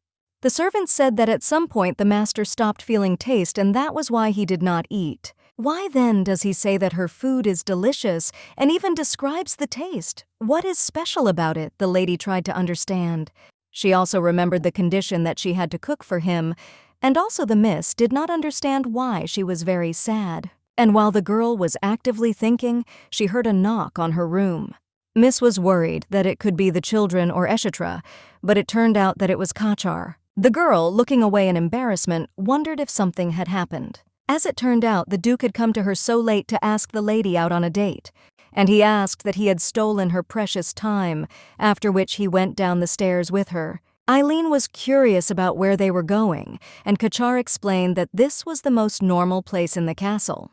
The girl grumbled a little because she believed that there were no more normal rooms except for her and the twins, until the guy opened the doors for her. In front of her was a place full of moon-pierced flowers. The guy was surprised that the lady knew these flowers, but the miss explained that she had just heard their name. The main character knew that these flowers were Viviana's favorite before she went crazy. The entire palace was strewn with moonpiers, and perhaps this influenced Kachar. One of the features of these flowers is that only buds are visible during the day, and they bloom at night. Eileen liked the beauty of these flowers very much, and she decided to clarify that she had been brought here to show them. The main character wanted to ask him if the Duke really did not feel the taste at all. The girl sincerely hoped that the guy was not lying when he praised her food, but she heard agreement about the lack of a sense of taste. Distressed, Aileen looked away and sighed and said that she had been lied to all along. But the Duke gently caught her hand and said that he could fully taste her food. The lady took this as another lie, but Kashar explained that he himself did not understand why, but he could only taste her food. In order to be believed, the guy decided to make an oath on his pattern. Then he took off his jacket, turned his back and lowered his shirt to show it. The girl was shocked and excited because she immediately recognized him. After all, it was this pattern that was the vow of truth concluded by the emperor himself. Kashar told of his suffering as a mania, and in order to stay in his mind, he takes poison. The girl felt awkward and scared as she realized that she meant about Alubi's berries. The poison came from the lands of the mines, and though it keeps the Duke's sanity, it gradually dulls his senses over time, including the 5 basic senses because of which they can feel good. Although Eileen knew that Alubi caused headaches, she understood where they came from, as well as the fact that they deprived her of the 5 basic senses. Bowing to the lady, Kachar declared that he was completely serious and felt safer around her. The main character was overwhelmed with a storm of emotions overnight, and the miss hugged the guy. The lady burst into tears, realizing how hard it was for him, since he only tasted blood and rot, so she promised to try to help him. Eileen assumed that since he could taste her food, he might feel better in the future, even though she couldn't break the curse. With tears in her eyes, the main character really wanted to help him and make life easier. The Duke looked into the tear-stained eyes of the lady in front of him, and his heart fluttered. Feeling strong emotions and embarrassment, the girl picked up Kashar's clothes and, under the pretext of cold air, said that she was going to go to her place. The guy asked, in surprise, if Miss didn't like it when he undressed. But Eileen was overwhelmed with embarrassment, so she immediately asked him to get dressed, as he might catch a cold. Seeing the main character standing in front of him all red, Kashar grinned and agreed to go back. The girl wished that the dark night would hide her face, and so she did not say a word until her room.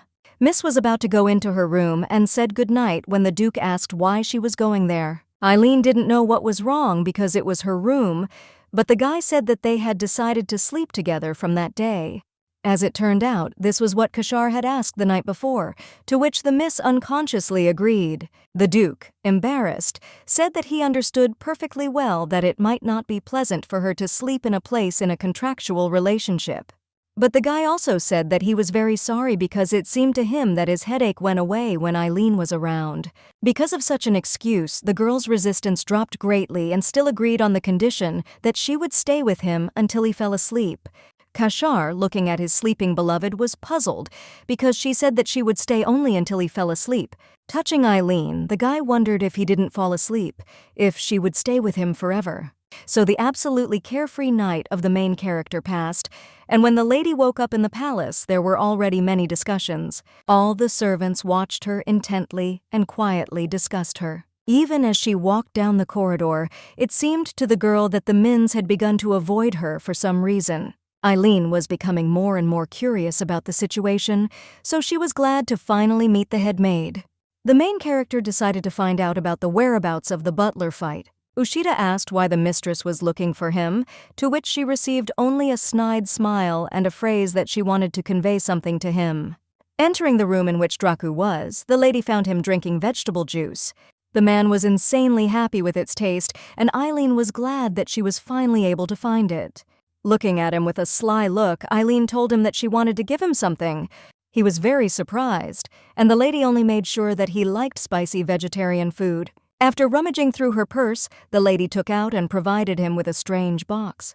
Draku did not understand what he was given, but laughing, the Miss said that although vegetables were good, they were not suitable for the main body. Therefore, I decided to offer it as a substitute for meat, and if she likes it, then Eileen will tell you how to cook it. Thanking him for his care, the butler hurried to try the curiosity, and the girl was in suspense. After a short pause, Draku said that he was stunned by how delicious it was.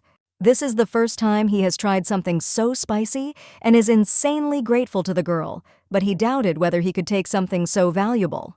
The admiring butler was ready to do anything for the lady. Hearing this, Eileen smiled slyly. After that, she decided to ask him to help and change the lock with her. The main character explained that the princes are still very young and it will be difficult for them to adapt to society when they return to the imperial palace. After thinking it over, Draku agreed and decided to clarify what exactly needed to be changed. Glad that she had managed to come to an agreement with the butler, they went to Kashar to talk to him. On the way, while descending from the upper floors, the main character asked how the butler ended up in Richard. Eileen complained that despite their relationship, she knew very little about Kachar. The guy said with a smile that the Mins served the Duke even before this palace was built. Miss guessed that they knew each other even before her lover got the job, and assumed that they had met during the war. Draku confirmed the guess of the mistress and explained that they were mercenaries for friendly countries. Levon, one of Lattice's allies, is located not far from Varahan. It was there that their first meeting took place, but only as enemies. But in view of Kachar's ruthlessness and raging strength, the Mine did not dare to stand up to him. Draku said that they were delighted with the strength of the Lord and decided to follow him. So did not only the Mains, but also all those who served in the palace were pardoned and came from the war. Realizing that everything happened when the young lover participated in the war, being overthrown by the crown prince. The heart of the main character fell because she realized that Kashar was no longer preparing to become the king of the Mains. Hearing a knock on his room, the master gave permission to be allowed to come in. The Duke met the lady with a snide smile, noticing her sweet dream, in which she completely forgot about it. While the girl was admiring the dazzling beauty of the morning, the guy came up and asked why they came to him. A little embarrassed, Eileen recalled the words of Kachar, who stated that she could change the interior at will. Accepting that this was his mistake, the Duke declared that he could not care about expenses. The main character also asked to be given the opportunity to find an interior specialist herself, as well as to manage everything. This was all in order to bring Princess Frigio, and therefore she needed to meet the head of Elvatoria in person. Although her personality is very different from Kachar, she is number one for the role of his girlfriend. She wanted to find a girlfriend for him before he fell in love with Elsie in order to prevent a continental war. But at that moment, the girl felt a strange sensation, as if something was holding her back. The Duke was curious as to how the lady was going to find the right person, to which she replied that she would go to the Guild Street. The guy then offered to go to the place together on a date, to which Eileen refused, and said that she wanted to go herself, and at most she could send one person with her. These words bothered Kachar, and after a little thought, he climbed into one of the lockers. After that, he took out a beautiful large blue necklace decorated with jewels. Looking at it, the lady was amazed at it, but she also felt as if she had already seen it.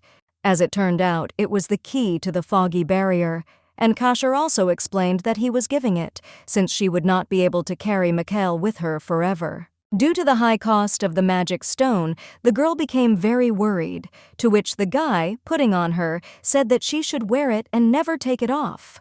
The main character was shocked by such a beautiful and expensive gift, because even if you take all the things previously donated by Kachar, they will cost much less than this. 3 whole days had passed since the very day when the Duke had presented the stone. He took the lady to the training ground and said that there was something to be decided before she left. After a couple of moments, the training soldiers noticed a gentleman standing next to them. After that, 3 soldiers approached them with blood, which frightened her a little. The soldiers said that they had great respect for the mistress, because she must be very strong, since she was able to make her master fall in love with her. Ignoring all this, Kachar asked the lady to choose an escort who would be responsible for her trips. Hearing this, the giants immediately lit up and began to beg for a place for themselves. Due to the fact that the Mins also wanted to fight her, the girl began to doubt whether they wanted to protect her or kill her. And she also did not like the fact that these soldiers were extremely noticeable, which is why she began to look for someone else. Running her eyes around the parade ground, the main character was shocked. After all, she hadn't expected to see Ludvion here, which made her feel puzzled. This guy was a famous spiritual swordsman who wielded great strength in the novel. In the novel, it is this man who gives Kachar and takes Mikhail's side. It happened at the right time, the kidnapping of Elsia. The guy was more special in that he was a half-blood elf and could communicate with spirits. Elsia taught him how to use powers, which made him very sensitive to her, but he never had the courage to confess to her. As Eileen stood in a stupor, Kachar decided to find out if she had chosen a knight to accompany her. The girl was very embarrassed, realizing how she looked, and then hurriedly pointed her finger at Ludvion. The other knights were outraged, because they did not believe that such a mattress could protect her. The main character explained that if she goes in a carriage with one of them, the carriage will not survive. Eileen also pointed out that the man was also a knight, and as long as he had a sword, he would be able to protect her with dignity. Looking at Eileen, Ludvion was so startled that he unconsciously opened his mouth. Kachar coolly asked if he could entrust the protection of his beloved to him, to which he immediately got down on one knee and said that if he was entrusted with this task, he would lay down his life to protect it. Watching the Duke check on his knight, the lady felt uncomfortable because it was more like a preparation for war than a trip to the city. Coming closer to the guy, the main character said that she was glad to meet the knight. While the miss was glad that she would be able to have such a talent, Kachar warned her about the betrayal and the consequences. The next morning, before the trip, the twins came to Eileen and wanted to go with her. But the lady refused and said that it would be possible next time, and now she was going on business. Thanking the children for their understanding, the main character promised to give them gifts. And at that moment, Kachar suddenly crept up to her from behind her, gently hugging her, asked if he would have a gift. Looking at the dazzling face of her lover, the miss wondered why he was touching her more and more often. This began to happen immediately after they went to see the Mantissa, but the girl still can't get used to it. Eileen promised to cook dinner upon arrival, after which Kachar approached her ear and asked if she would not return before dark. From such whispers, the main character was all red, but before he had time to come to his senses, the guy unexpectedly kissed her. Because of this, the girl fell out of reality, which is why she began to imagine how she would marry him. And also there was a picture that in the future they had 2 children with whom Kachar plays nicely. These thoughts did not let go of the lady for a very long time, which made the knight worry. Miss realized that she had been thinking so much about the Duke that she did not even notice that she was in the carriage. The girl believed that it already looked like a disease, but she did not understand why then Kachar kissed her on the cheek. Thoughts overwhelmed her head so much that the girl began to change her face and blush a lot. In order to calm the knight and not stop the carriage, the lady said that she just missed her lover very much. After that, a rather awkward silence formed between them. The main character was so embarrassed because it was the first time she was left alone with anyone other than Kachar and the twins. Looking at the knight, Eileen thought that if the Duke was a male beast, then this one was more of a sad, handsome man. After thinking, the girl noted that her lover was more courageous, after which she reproached herself as she thought a lot about him. The knight was curious as to why Lady Harlan had chosen him. Eileen explained that although the guy was not the strongest knight, the others were too huge. Miss also noticed that just being on the Duke's training ground was enough to understand that he was a worthy knight, and she also said with a smile that she did not think that he was inferior to other knights in any way. Upon reaching the place, the main character decided to ask if Sir Ludvian could make a promise to her. Without a moment's hesitation, the guy was immediately ready to listen to the order. Eileen asked him not to tell Kashara where they had gone that day. Since he was not her subordinate, Miss doubted whether the boy would agree to her request, but the lady's fears were false. Having received consent, the main character hurried to get out of the carriage as soon as possible. An extremely busy guild street with rather tall houses appeared in front of them. Looking around, Eileen looked for the right guild and also remembered that if she went into the alley, she could find those who traded in dangerous things.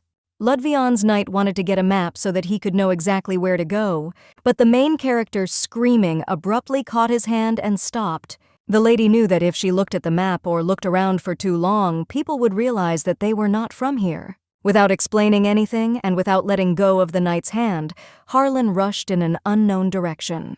In time, they came across the elven Oak Barrel Bar, which had the best alcohol in Elivonia. Asking to cover her face with a robe, the miss was about to enter, to which the guy asked if the lady really wanted to go to the bar. The main character immediately said that this was not what the guy was thinking about and he would understand when they came in. Seeing the knight's flushed face, the girl asked if he was hot. Grabbing his hand held by Lady Harlan, the knight said that all was well asleep. Putting on their robes, they entered the establishment and went to the bartender. He did not show any sign of interest and simply asked what the guests wanted. Gathering her strength and determination, Eileen said that she wanted a green caterpillar with mushrooms. In the novel, Miss remembered that when Elsia ran away from Kachar, she hid in the temple. But unfortunately, they wanted to keep her there too, which made her laugh on the guild street since she had a good relationship with Elvitoria. Eileen was glad that she was able to remember the password, because in order to get to Friggy's office without stepping on mines, you need to be either the one who guards this place or the one who built. They walked until the door was closed in front of them, but before reaching it, the man stopped, and turning around, he decided to find out who the guarantor of these new guests was. From these words, the main character began to worry very much because she did not know anything about it. This was all due to the fact that the book did not say anything about it, except for the password. The lady wondered why the man stood right next to the axe hanging on the wall, but still named the guarantor Duke Vlades. The enraged bartender grabbed his weapon and swung at them with shouts. Knight Ludvian immediately hurried to draw his sword and stood in front of his mistress, but their fight was interrupted by a strong flash of green magic. This immediately stopped their conflict and attracted all the attention. After that, a happy princess in a red elegant dress appeared in front of them. The warriors did not understand what was happening while their mistresses cooed cutely. The princess said that she had sent a lot of letters to her and had also heard that Eileen was moving into the Duke's castle. And it was easy for her to get into the Duke's castle since it was surrounded by a strong barrier. The girl thanked Robert for bringing the long-awaited guests to her. In a couple of moments, they were already in a large chic room and were sitting down at the table. The main character was uncomfortable with the strange, admiring look of the interlocutor. But despite everything, the princess was interested in how Eileen knew about this passage. Miss also noticed that Eileen wasn't surprised that she was in charge. Making her face more cunning, the heroine said that this is a secret, and she has a special source of secret information. Also, remembering that the princess was looking for her lady, she wondered if this concerned her lot at the auction. Smiling, Alaksha asked if the lady knew that her alcohol had been bought for the highest price in history. As the head of the organization, she nodded that she wanted to get the exclusive right to sell these products. The girl blushed from the thoughts, realizing that the Macaulay with the postscript Elvator would fly away at breakneck speed and a lot of money. Eileen explained that the supply would not be large, but Alaksha was happy about that too, since the smaller the product, the greater its value. The princess also asked if there was any wish for the sale of the goods. After thinking about it, the main character asked to build a separate store that would sell only elite alcohol. Alaksha asked if it was also possible to count on the supply of black round pies in a package. The princess said that she had found the last thing and decided to try chocolate. And she was surprised by such sweetness. She was also curious that there was such white in the middle. Blushing with embarrassment, Eileen said that it was marshmallows, which made Alaksha agitated. Then she jumped up with admiration and wanted to know where the miss got such delicious recipes. Therefore, the princess said that she was ready to adjust the proportions at the request of the main character. The lady was embarrassed because she knew that she did not prepare this, but she still understood that she needed money. After all, Louis and Evan should awaken their magical abilities in about a year, and since they could not cope with the overwhelming magic, they had to escape. Only a magic tower was adapted to stabilize such magic, but it will be all the same as sending a baby to graduate school. And so Eileen decided to build something similar to a magic tower in the duchy, and then find a tutor for the twins, and this requires a lot of money. The lady knew that the tower was like one big magic stone, and she didn't want to throw everything on Kachar's shoulders. But for some reason, the main character felt a feeling of anxiety that did not let go. To begin their cooperation, Alaksha decided to sign a contract with her. The princess wrote it in front of her with the help of magic, which greatly amazed Eileen. Looking at all the superiority of the main character's girl, for some reason it was very unpleasant. Then, having calmed down, she said that she had 2 requests. One was to find an interior specialist, to which Alaksha said that she was ready to personally help with this, and the second began to have memories of her beloved. There were also doubts about their feelings, so I decided to leave the second request for later. The princess confessed that she was greedy, but did not dare to press on the acceptance of the treaty, and as a sign of their friendship, she decided to make a gift. As it turned out, it was a special crystal magic ball for communication. Before leaving, the main character also asked to find a certain book, after which she went to the exit. Miss knew that the area was getting very dangerous at night, so she decided to return home as soon as possible. While the knight was leading his mistress through the streets, she suddenly stopped him. The lady took out the book and said that it was a gift and a bribe for keeping her secret. Holding out a strange-looking book, the main character explained how to summon spirits, but Ludvian only turned away and said that he knew nothing about it at all. Summoning spirits is possible only for elves and special races of the 5 kingdoms. In the past, Ludvian was abandoned by his mother because he was too bad at summoning spirit magic. Knowing that in the novel the guy was still looking for a way to use it, the girl said that she believed in him and felt a very good energy in him. Smiling at the knight's acceptance of the gift, Eileen felt uncomfortable. But while the main character was flying in the clouds, a knight suddenly ran up to her and covered her with his back. Miss was extremely embarrassed by such events and the rapprochement. The lady did not understand what had happened until she suddenly heard an unknown voice. A whole crowd of bandits was approaching them, wanting to take everything they had from them. The main character felt fear from this, and Ludvian was on guard. After a moment, Eileen noticed that they had been approached from behind, thereby surrounded. Miss realized that there were too many enemies, and also that you always got into danger when you wanted to take a shortcut. Unable to endure, the bandits decided to attack them, and the knight asked them not to leave him. The guy was too focused on the enemies in front of him and did not notice how the brute crept up to them. Noticing the expensive necklace, he immediately swung his sword at the main character. But at this moment, the magic stone exploded and stopped the attack. He also emitted a strong glow that shattered the blade. Frightened and in tears, the lady suddenly felt a familiar warmth and a voice saying that he was warning that it was dangerous outside. Miss thought that she was imagining Kachar again, but immediately realized that this was not the case. Looking at the Duke, experiencing a terribly strong heartbeat, the main character decided to make peace with the fact that she liked him. And after a while, they finally returned to the castle, where they had been awaited for a long time. The lady apologized to the children for doing so, and Louis immediately hurried to ask about the gifts and how much fun it was outside. Eileen froze because she had completely forgotten about them, but because of this, the twins decided that the miss was sick, and this was confirmed by Kashar and told about the attack. Pressing his beloved, the Duke said that the princes should not be afraid, so the occasion, since he saved her. "I feel embarrassed," the main character confessed to Louis and Evan that she forgot the gifts. The children said that there was nothing wrong with this because their main gift was her safety. The younger brother was a little drooping, as he would very much like to protect her on his own. And so he thought that he should learn swordsmanship, but the girl asked what about learning magic?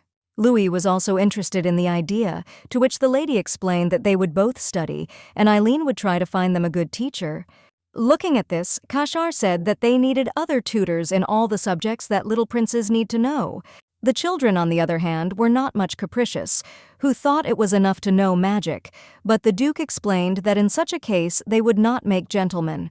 The brothers wished them good dreams, after which they went to their rooms. Walking alone with Kashar along the corridor, the main character did not stop looking at him.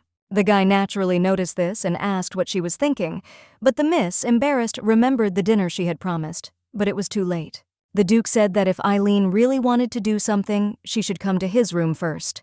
From Kachar lying on her knees, strongly glowing, the heart of the main character cannot stand it. The lover was interested in the fact that they did not look at him, and the lady said that it was because of a broken, expensive necklace. But the Duke explained that there was no point in worrying about it, since it was a disposable. He added another barrier spell to it, so that the magic stone became useless.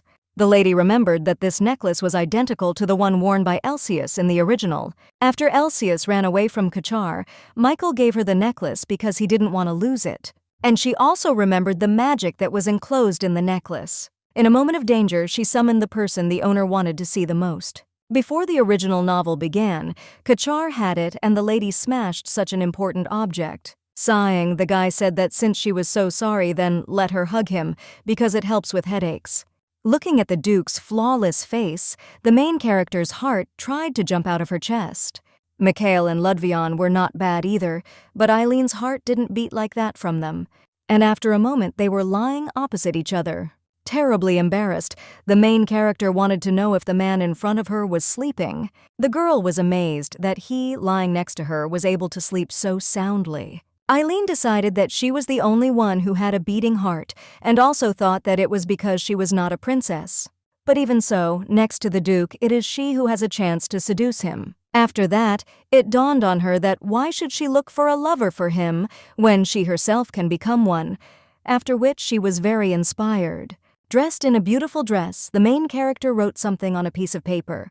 The servants actively spying on her were delighted with her beauty. Eileen was so worried about the fact that she thought she was much worse than she was. Having received a notification about the guest, the main character hurried to meet him. She was glad that she had not said about Kashar then, and was sure that they would never meet only through her. But instead of the expected interior designer, the lady saw a princess. As it turned out, Lady Frigi is fond of interior design. And also by showing many of her certificates, the girl proved her qualifications. The main character hoped that her friend did not come to get closer to the Duke. Looking around, the princess immediately realized that everything was done in the mine style. Smiling and asking to be entrusted with this task, Ilaksha decided to meet with Kashar. From such an unexpected request, the main character felt awkward. And as luck would have it, it was at this moment that the Duke came up to them to look at the guest. Kashar stood leaning against the wall with folded hands with an obvious displeased face. The princess bowed down before Vladis and said that they had not seen each other for a long time.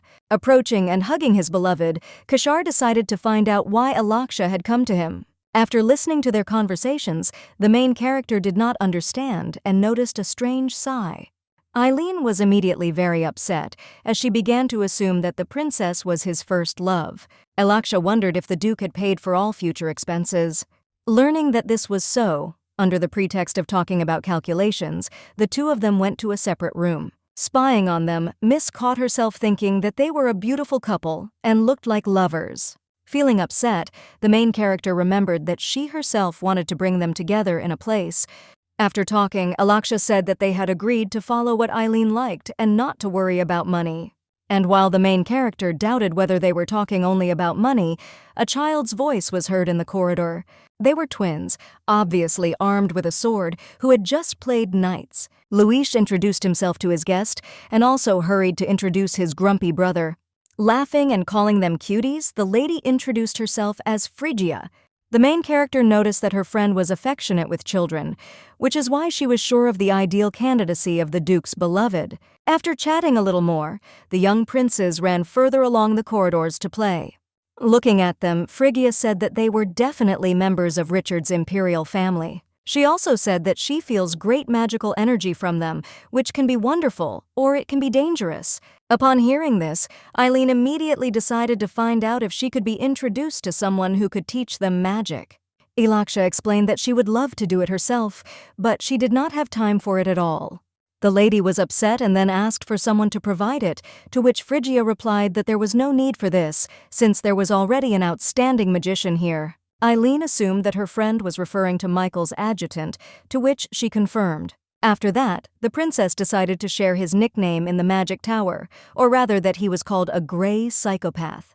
Laughing, Phrygia said that he was nicknamed that because his laboratory was completely gray. But the problem was that one day it exploded and the entire magic tower turned gray. Everyone was at a loss what to do with it now and felt uncomfortable with the appearance. But Mikhail is the only one of all, looking at the new color, who said that now it is beautiful. After that, the guy paid for the cleaning of the magic tower and then he was expelled, and as if Mikhail came up to them from behind them at that moment. He wondered what such ladies were cooing about so animatedly. The adjutant also wondered that Alaksha had forgotten the process here. After that, the friend said that although he did not like her, he could safely ask for help. And before the main character had time to come to her senses, Phrygia had already rushed to look around in more detail. Looking at the adjutant, the main character doubted whether to ask him. Gathering her thoughts, Eileen decided to ask for a minute.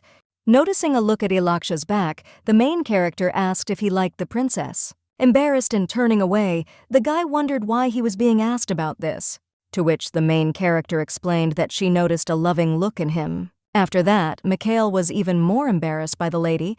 He even felt embarrassed. Eileen told her about her conversation with the princess, to which the adjutant corrected that he was not talking about the tower, but about Phrygia. He was greatly delighted by the picture where Alaksha stood against a gray background. The guy also said that he was going to leave the tower soon to complete the gift. The main character immediately guessed what he was talking about, or rather about gray earrings. In the second half of the original novel, Phrygia fought alongside Elsius and was an archmage. She was almost killed by Kachar as the earrings broke because they were able to block an attack once. Realizing that Mikhail had made them, the girl did not understand why he did not confess his feelings and allowed her to kill him. The adjutant said that at first he considered the lady to be another fraud who claimed that she could cure the master of mania. But over time, he still realized that this was not the case at all, which is why the girl understood why Mikhail was so cold to her. The guy bowed to her with apologies, albeit belatedly, and in such a casual conversation, Eileen thought it would be a good opportunity to ask him about the training of princes. After thinking about it, the guy decided to agree and help in this as an apology for his behavior. He then apologized for bringing Lady Phrygia here. Realizing that the miss did not know anything, although Mikhail wanted to tease her, he decided to do it next time. They went to the office where there was a lot of noise, after which they began to listen carefully. As it turned out, it was a verbal skirmish between the Duke and the princess. And as it turns out, there were many conflicts between them, in which neither side wants to retreat. Watching the quarrel between a member of the imperial family and the Archmage was breathtaking. Mikhail explained that they have been feuding for a long time, as they constantly have the same areas of interest in business. Unable to stand it, the Duke said that they had brought her here on purpose to annoy her, to which Eileen stated that she herself was neither a rumor nor a spirit, so it was not on purpose. The princess immediately rushed to hug her friend and asked her to scold Kachar, and did not understand how she managed to meet him. Hearing this, the guy offered the option of immediately driving the guest away, to which the princess said that she was here as a friend of Lady Eileen. Phrygia decided to ask her friend for an honest answer about whether it was possible to build a long-term relationship with a man who had such a bad character. She also said that the Duke had many oddities, but the lady was embarrassed for a moment and thought about it. The princess is interested in the fact that perhaps her friend is being threatened, and therefore she is ready to help. The main character, thinking, could only say that she liked Kachar. After this phrase, a deathly and awkward silence hung in the room. Eileen was shocked, as she intended to confess to him in a more romantic setting, in time for her to cut the steak. The girl was completely sure that she had ruined everything, when her lover immediately ran up to her, wanting to know since when. Embarrassed and all blushing, the girl looked away and doubted how to answer this. Phrygia realized from this that they had not originally met, to which the Duke shut her up with his powers, as Eileen says she likes him. Blushing, the guy asked to say these words again, and awe was visible in his eyes. Holding her lover's hands, the main character repeated that she likes Kachar. The angry princess grabbed Mikhail and offered him a cup of tea, mumbling a tray for herself, that she did not understand how the Duke used magic better than a magician. Once they were alone, they slowly moved to the nearest couch. Looking at her with a smile, Kachar asked why the main character was giving him such a swing. But Miss believed that he was the one who started first, to which the Duke explained that Eileen was holding the handle of a knife and did not know what he was thinking. Then, with a happy expression on his face and a trembling voice, Kachar declared that he liked Eileen. After that, he gently touched the face of the main character, and her heart beat like never before. The main character immediately stated that it was impossible to cheat, to which the Duke explained that if the miss cheated on him, that poor guy would lose all his limbs.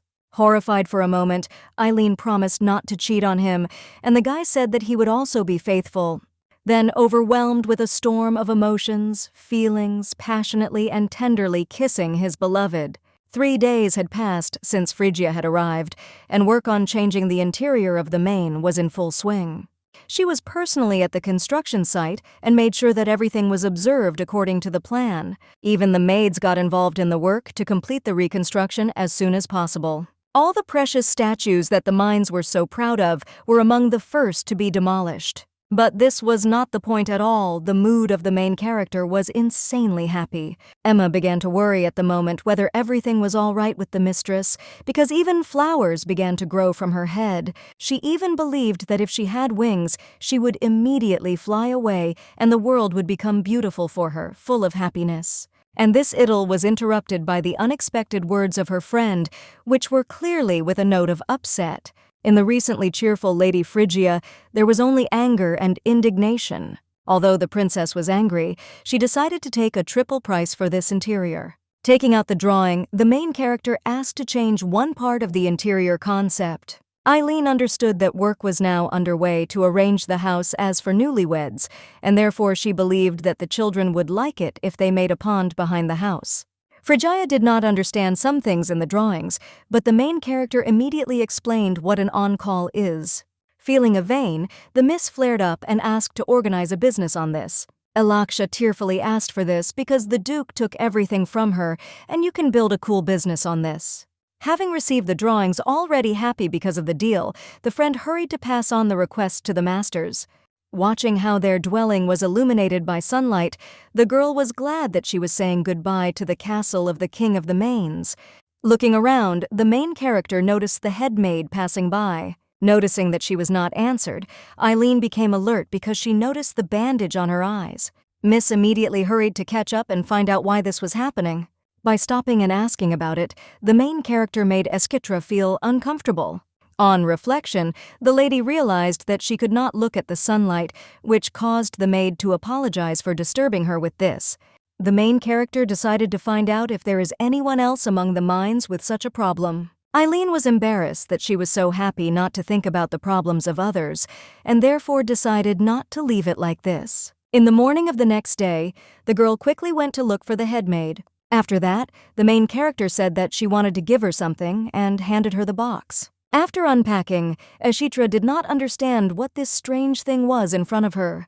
Eileen explained that these are sunglasses. They protect the eyes from the sun's rays. The main character was very happy that there was a glasses department in the store. The lady offered to try to dress her. Ashitra obeyed and was amazed. The head maid was amazed that her eyes did not hurt, as well as that she had not looked at the sun for a long time. Eileen said to keep this gift for herself, and also that she would not change the annex where the mains lived. Ashitra called the lady a benefactor because with her appearance, the eternally quiet castle became very lively. She was sincerely grateful to Lady Harlan, but after a pause, she corrected herself and called herself a future mistress. A month has passed since the start of the renovation, and they have finally finished everything. Phrygia was extremely glad that she was able to finish the work so quickly. The west and east wings of the castle were made in the Hanok style. The lady was delighted with the way the tiled roof fit perfectly, and there are Seiji statues on the sides of the main entrance. The main character admired the masters who were able to recreate them just by looking at her keychain. The butler was also very pleased with the beauty of the beasts, and Miss explained that they served to ward off bad energy. Draku wanted to see them live, but the Miss explained that they might be as difficult to meet as a dragon. They also made underfloor heating, but most importantly they built their own magic tower. It arose as a result of the monstrous efforts of Michael and Phrygia. It was the twins who were most fascinated by the magic tower. Eileen said that the tower was indeed real and also brought a teacher to them. He decided to re-welcome the twins only as a warlock, like Michael Evans. Inspired by the lessons ahead, the children were overwhelmed with energy. Eileen was pleased with the seriousness of Evans and Lewis's relationship and also wondered if they liked the tower. Louis immediately happily announced that she was terribly beautiful and would try very hard. But Evan was clearly worried about something, although he also said that he would try.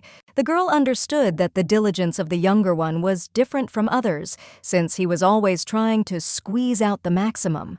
To make the boy relax, the miss suddenly kissed him on the cheek. The main character asked him not to overdo the guy because she would worry if something happened to him, after which she kissed Louis. And at this moment, Eileen is unexpectedly picked up by her lover. As it turned out, the Duke heard the sounds of kisses and he demanded that this be done only to him.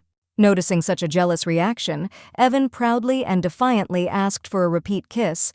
Eileen was embarrassed by this behavior, and Kachar was clearly hurt by such statements.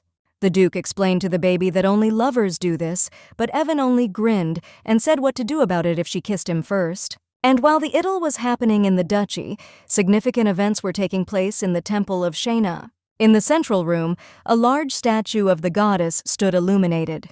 And also in one of the offices, 5 priests gathered around the table. They were glad that huge donations were made at the last Eulogia party. This will greatly help the temple, but they were curious about how they managed to earn such an amount at the auction. The donations were on behalf of Evan and Louis, and their nanny provided the goods. The priest of the 5th temple said that more needs to be learned about it, and also said that it would be great to present it as the birth of an apostle. Another priest doubted this, because he did not know whether he would be able to receive a large donation next year, and also if a saint would be born soon. They were agitated on the continent of House, and the holy goddess Shayna had not yet been born. Priests were worried that if the saint was not born, it would become difficult for them to collect donations. But the priest made a snide smile, only saying that everything was by the grace of the goddess. On Nike Square in the capital, a Macaulay salon and a high-end snack shop were opened. All the reviews and newspapers wrote about it, which is why they quickly became popular. Although the main character did not go there in person, she has already noticed how popular this place is thanks to the video surveillance crystal. To teach the young princes, the castle began to be visited by qualified professors recommended by Kashar, so that people would not be too surprised by the mines. With the help of a home magic tower, they made them look like people.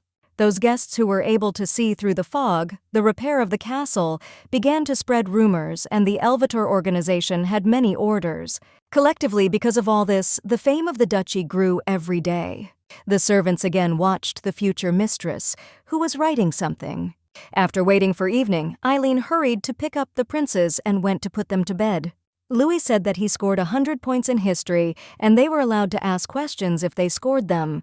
Evan was as quiet as ever, unlike his older brother, and Eileen wondered if he liked the magic lessons.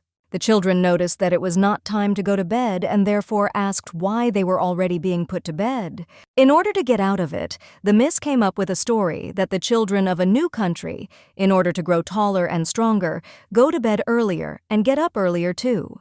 Trying to put them to bed as soon as possible, the main character was already thinking about the capital's street festival.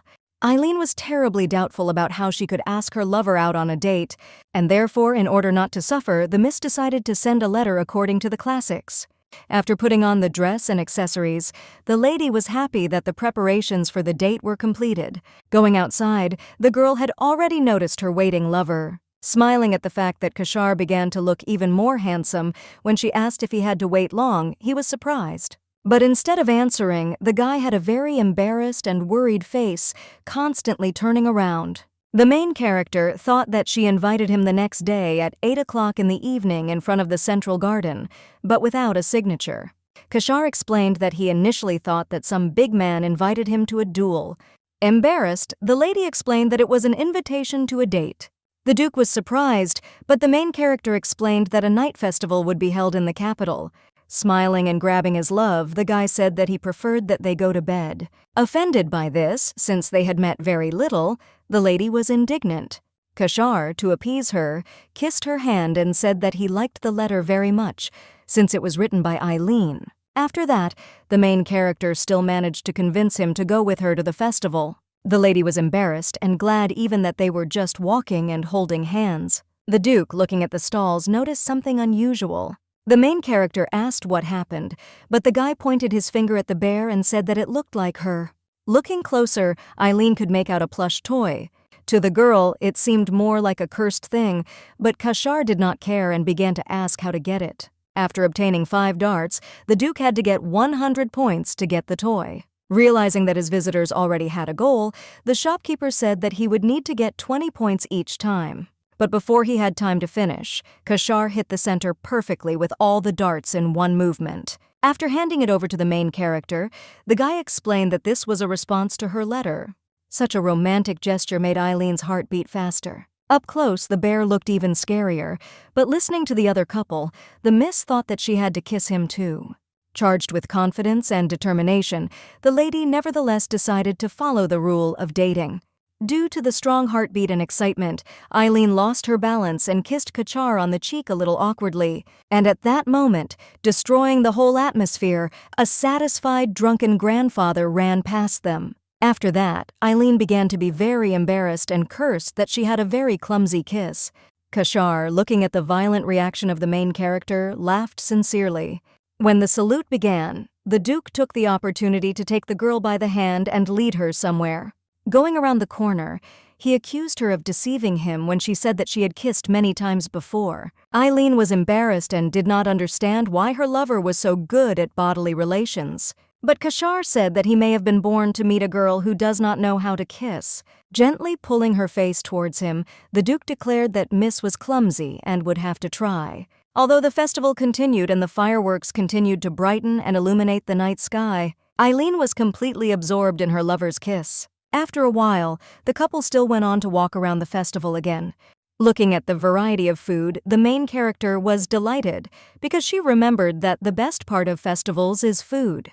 The lady remembered perfectly well that Kachar did not feel taste and therefore decided that this was her chance to take the initiative. After that, they went to the shore of the lake where the girl prepared everything for a picnic. The Duke was surprised when his beloved managed to prepare everything, to which she replied that a woman's handbag should not be underestimated.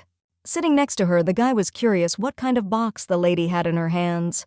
Since it was a magical food, it was still warm and a baked chicken was stored there. The guy was sincerely amazed by the smell because it was completely different from the smell of blood that he constantly felt. With intrigue and curiosity, the Duke hurried to taste the dish as soon as possible. Looking at him, Eileen realized that her lover looked like a model advertising a chicken. After that, the girl offered Keshar to clink because a chicken with beer is an inviolable law. So they spent the evening together, watching the beautiful views of the lake. And after a while, they ate all the chicken and drank a lot of alcohol. The Duke was curious how his beloved cooked. Eileen decided to clarify her knowledge and asked whether mania was a curse or not. The lady also said that she wanted to remove the curse and remove that thing on Kachar's back. Looking sadly at the sky, the lover said that he hated the seal more than anything else. Eileen thought about the fact that it was less than a year before Elsius would awaken as a saint. The fruits of Alubai are only a temporary measure, and only the power of Elsia can remove the curse. But instead of a clear answer, the guy began to approach the main character. And he said that he knew the best way to break the curse, and that was 10,000 kisses from Eileen. Indignant that she was being persuaded even before she could go through all her points about perfect dates, the lady was indignant, but she still gave in to his trick, after which, tired, she fell asleep on the spot. The Duke hid the main character, as he was worried about her health. Looking at his sleeping beloved, his head was filled with a storm of thoughts. For the first time, he realized his feelings for her on the balcony at a party in Oloja. When Miss touched his forehead, the guy felt a glow on his back, which made him realize that she was special. But just as Eileen was about to be whipped, Keshar realized that she was not just a tool for him. When the main character faced danger, the Duke wanted to destroy them all, and he felt all this for the first time. The Duke realized that the girl could not only cure the side effect of the Alubi fruits, but also have an effect on the curse. Although he had wanted the curse to be lifted for so long, now he cared more about Eileen staying with him. Depending on how much his beloved drank, he laughed that he was given soda while she herself drank alcohol. And while the Duke was carrying the main character in his arms, a bright light appeared from her chest. The guy immediately recognized this phenomenon, but there was only anxiety in his voice. Time had passed since that evening, and the lady was teaching the chef how to cook her food. The chef admired all the innovative ideas of the main character. The chef thanked that today he was able to learn how to cook a new dish again. Having calmed down here, the lady hurried to go to the princes. Eileen was delighted with their diligence and calmness during classes. She was worried that they had started a little late, but they were surprisingly good at grasping everything. Walking along the corridor of the castle and looking out the window, the girl was surprised to notice a familiar face. It was Sir Ludvion. The main character did not see him for a very long time. Because of which, in order to attract attention, the miss called him directly from the window. But instead of the expected reaction, the knight, as soon as he crossed eyes with Eileen, immediately rushed away from her. The girl was curious about the reason why Sir Ludvion was running away from her, and after a moment the knight heard the lady's voice approaching again. Turning around, he saw a formidable girl who demanded to stand still. Because of this, he continued to run away until the lady suddenly tripped over a rock. To prevent the fall, a strong wind appeared, putting it back. The knight was worried about whether Lady Harlan was okay and was very excited. Realizing that it was a spirit, Eileen was terribly happy. In the book, a knight could summon a wind spirit, but it had not yet taken shape. Ludvion was terribly embarrassed by such a look from her mistress. Having calmed down, Miss Harlan decided to find out why they wanted to run away from her. He considered himself a sinner, and kneeling, wanted to pay with his life. But the main character asked to calm down, because she hates blood. Grabbing the knight's hand, she stopped him from pulling out his sword, and she also said embarrassedly that if he only tried to draw his sword, she would really get angry.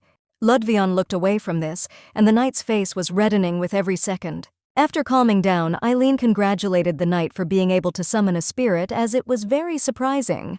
Miss also pointed out that then he managed to protect her, and if it was really a pity, then let him continue to protect her. Noticing the falling leaves, the girl realized that this is how autumn came. Remembering that her lover's birthday was only a week away, Miss was very excited. After that, Lady Harlan hurried to go for the gift to the capital on Nike Street. One of the first gifts, they decided to choose something practical like a pen or tie. Hearing this, the knight suggested that he go to a nearby accessory store. But as luck would have it, the manager came out, ringing the bell, announced that this was the end of the appointment if the number had not been received in advance. Eileen wanted to go to a popular store where a lot of people went, but it turned out to be her shop. The girl offered to go into the store that had just closed for a second. The guy, noticing the approaching couple, said that the tickets for today were over. Approaching him, the lady said that she was well aware of this, but she was very fond of chocolate cakes. The clerk knew at once that it was the headmaster, but the knight did not understand what was going on. Going inside, a very expensively decorated shop with a good design was waiting for them. In a special plate, after a whole shift, there was exactly the bottom of the chocope. The heroine really liked how everything was arranged here and the fact that everything was at the highest level. The knight clarified if it was true that this was the mistress's shop, to which she immediately confirmed, although she also said that she had not been here before. After seeing enough and realizing that everything was going well, Eileen was about to go on with her business when she heard a familiar voice. It was Gianna Endres, the first villain of the novel, and Miss was curious what she was doing here. The main character remembered that she was the one who won it at the Eloge Festival, so she believed that it was unlikely that Gianna wanted to see her. Miss Andress blamed Lady Craft, who went out of line. Teasing, Lady Craft laughed at Gianna's violent reaction over one dessert. One of the workers hurried to them to stop the conflict. She was also surprised and did not believe that there could be two identical tickets. After receiving them and examining them, the worker could not believe it. But they were interrupted by Lady Eileen, who asked them to see the tickets in person. Craft immediately became indignant and asked why they were interfering with them. Having met such a negative reaction, the main character took off her hood and said that she was the director of this store. The ladies were very puzzled by this, but Eileen begged them not to delay her and to give her the tickets as soon as possible. After looking, Harlan immediately identified and pointed to one that was not from her store. Craft was sure that they were the same, but it turned out that the paper was printed in a special way. In the light, you can see their unique stamp. In order to get out of it, the madam decided to claim that the ticket was given to her by the store clerk. Eileen smiled calmly and said that now she could quickly check Lady Craft's lies with the help of video surveillance. Harleen explained that it was installed in front of the entrance for the safety of the store. Craft, indignant, turned around and declared that she would never come here again. Noticing that Madame was leaving with a chocolate cake, Eileen shouted that the offender could leave just like that, but in return, she would be banned from entering her shop. At this time, right at the entrance, there was a servant of the main character who was in a hurry. She reported to Emma while she was in the warehouse that the women had quarreled there. Eileen asked her to sprinkle some salt here as well to get rid of the bad energy in this place. After that, the main character took out one chocolate cake and gave it to Miss Endress. The lady was about to let go of the guest who wanted to repay her kindness in the future. But it dawned on Eileen, and so she decided to ask for help now. After that, Harleen announced a shopping trip with Gianna. Looking at the accessories, the girl realized that both of them were beautiful in front of her. Noticing Eileen's excitement and uncertainty, Gianna assumed that Miss was looking for a gift for the Duke. Listening to them all beautiful but nothing perfect, Lady Andres sighed. Then she pointed her finger and said that something like this would be suitable for a gift. The main character was at first surprised by such an unobvious choice as cufflinks, but looking closely at them, the cufflinks shimmered, decorated with rubies, and Eileen immediately realized that it would suit her lover very well. Gianna also looked and said that they would go well with another element. As it turned out, it was in color, a very beautiful brooch, although the things were different, but they have the same design. The main character thanked Miss Endres, who was able to help her with the choice. It wasn't that difficult for her to do so, since she had 3 more older brothers. Thinking they were done, Gianna was about to leave, but Eileen caught the lady by the hand. Harlan wondered if she liked Duke Vladis. The main character explained that she asked such a question because she wanted to make friends with her. Gianna immediately became indignant because she was afraid of her parents. Eileen said that in their time, it is enough to grow up and not create problems to repay the debt to her parents. Embarrassed, Miss Endress decided to accept a friendship with Eileen. The main character smiled broadly because she was happy to make friends. In honor of their friendship, they were about to go shopping when suddenly they heard a voice from behind. A guy on a white horse appeared in front of them with a slightly cruel and contemptuous look. From the color of her eyes, Eileen was able to recognize him, as in front of her was Crown Prince Valentid. Because of their eerie resemblance to Empress Vena, it is simply impossible not to recognize them. Although he was nasty because of his status, they still have to observe etiquette. The prince was surprised that these two ladies were friends, but Eileen immediately clarified that this was not the case. After all, she had only accidentally soiled Lady Undra's dress, so she was going to make up for it. Looking at each other, the girls understood, after which Jayana asked for permission to leave them. As she was leaving, Miss Endress warned her friend to be very careful. Realizing that if she stayed even a little longer with the prince, then strange rumors would spread, Harlan wanted to leave him, but he said he was going to talk about how to break Kachar's curse. Seeing the interest, the crown prince decided to change his place first. Eileen felt embarrassed by the fact that he had a whole separate room in the store, and Ludwin was not allowed inside, and he just had to guard at the door. The main character just wanted to listen and leave this company as soon as possible. The crown prince asked if the lady knew that Kachar's illness was a curse. Not even the emperor knows that the duke's mania was caused by the empress's curse. He said that he knew the method of removal, but would tell it only after the miss began to date him. The guy, admiring himself, also said that there was no need to worry about his mother. If she found out that Eileen was with him, then the empress would forgive the girl's early rudeness. The crown prince confidently stated that it may seem that his mother has a tough character, but in fact she has a soft heart. Understanding and realizing his stupidity and vanity, the lady thought that he was crazy. Not only was Valentid sure that they would start dating him, but he also offered to apologize to his mother, who tried to kill her. Even if there was any other way than to use the power of the main character, then she was no longer going to listen to this nonsense. After that, the lady, about to bow out, said that she would refuse the offer and would consider that their conversation did not take place. Enraged, the crown prince lashed out at the girl, saying that she did not know how to be grateful. As she felt the pain, Eileen realized that Valentid was far more vicious than she first appeared. He was sure that he was right, and the refusal was only because the girl was communicating with a rabid freak. The prince did not understand how the main character dared to refuse his help and wanted to punish her with his own hands. But they were interrupted by an unexpected knock on his room, which greatly angered Valentid. Miss Endress burst into the room, though the maids tried not to let her in. Eileen realized that salvation had come to her now, only she couldn't make a sound. After thinking about the plan a little, my friend said that the compensation would not be enough and asked to write a check. Looking at the floor, the main character immediately recognized Jayana's bracelets. After breaking the bracelet, she blamed Miss for trying to compensate for her rudeness with some kind of bracelet. And she also said that Eileen has no shame or conscience at all, since they talk about her. Entering the role, Harlan asked why she had offended Lady Endress so much that everyone was not far behind her. But she stated that she had every right to ask for compensation for rudeness. Seeing such a conflict, the crown prince was indignant as girls behave in front of him. Miss Endress apologized for Eileen's rudeness and promised to take responsibility for teaching manners. Upset and angry, Valentine said that it was time for him, and therefore they would all go out together. The friends looked at each other angrily so as not to disturb their acting. While the prince was leaving, the girls continued to scold each other tirelessly. And at that moment, Eileen heard a joyful and very familiar voice. Turning around, the main character noticed a golden-haired guy near a white horse. Their eyes crossed, and Eileen's heart felt calm for a moment. She was surprised that Kachar was here, because she considered her sortie to be quite secret. Valentine said that he was sorry to say such a thing, because they had not seen each other for a long time. Grabbing and pulling the main character to him, the crown prince stated that Eileen was very interested in him.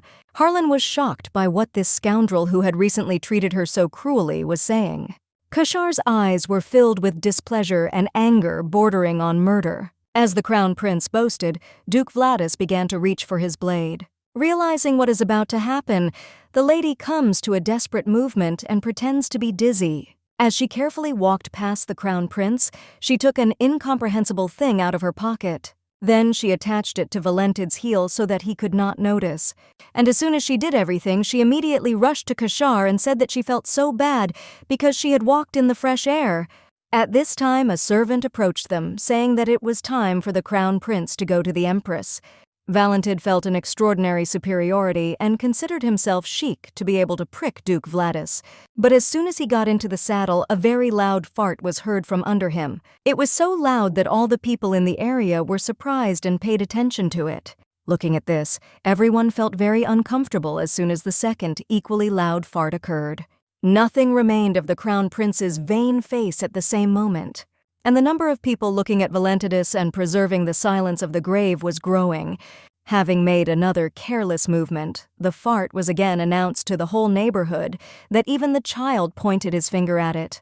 Eileen, embarrassedly pretending to be out of business, asked if the Crown Prince was not doing gluteal exercises, and after these words, gossip and dirty discussions began to rise in the crowd of people. The main character was glad that, with the help of a fart pillow, she was able to teach the Crown Prince a lesson. Jayana was shocked by what she had just seen and heard.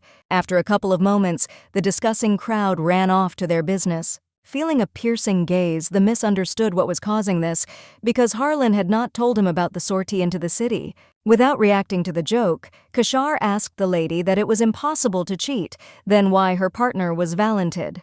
Therefore, as a punishment, Duke Vladis thought of putting the miss in shackles. Remembering the novel, Kashar also locked Elsia in it, chaining her ankles. Frightened by the punishment, the lady explained that she had simply stumbled upon it when she was choosing a gift herself. The guy did not understand what the gift was, but Eileen said that she was collecting it for her lover's birthday. Although Kashar has not celebrated it since he lost his status as Crown Prince, the girl said that she could not miss such an important day. The main character wished the Duke to spend a warm birthday, as he never had.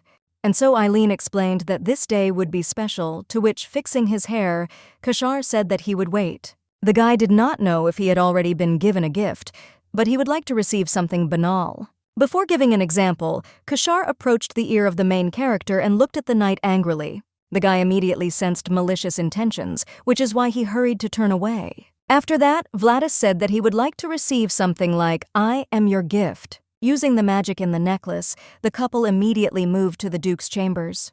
Miss asked me not to hurry because she had not yet had time to tune in, but she still evenly responded to the kiss. Very embarrassed and blushing, the main character looked at her lover. Kashar, being right in front of Eileen, said that he wanted to receive his gift in advance. Harlan loved him, so she embraced the Duke tenderly without a word. After that, she merged in a passionate kiss with the guy of her dreams. In the master's room all night there was only romance and love. And so came a lovely, sunny autumn morning with a little refreshing breeze. This time the main character was in no hurry to quietly run away from Kachar's room. The lovers harmoniously and serenely enjoyed the sweet moment. The girl was delighted that as soon as she woke up, there were luxurious pumped breasts in front of her. Thinking back to last night, although the lady was embarrassed, she also understood that everything in history had changed drastically now.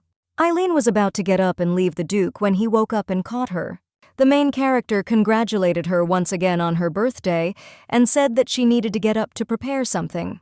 Kashar was not happy that he had to part so early, but the girl said that they would see each other in the dining room. The cooks were already waiting for the future mistress and prepared all the necessary vegetables. They said that almost all the dishes that their mistress taught them were already ready. Eileen was pleased that she was able to teach Korean cooking beforehand, and now she was going to finish the most important dish for her birthday. The lady was very enthusiastic, which is why she was able to cook beef mikuk quite quickly. The head maid reported that all the preparations for the master's festive table had been completed. A festive table of 12 dishes the main character wanted to give them no matter what. Kashar was shocked to find so many diverse and outlandish dishes. While he was amazed, Lady Eileen only wished him a happy birthday once more.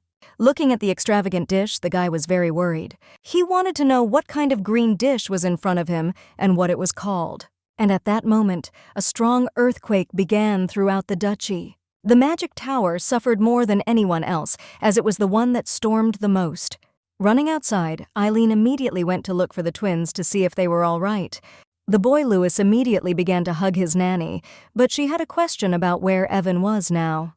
Michael was worried, and all sweating explained that the vibration was coming from the tower, and there was no younger prince inside the palace.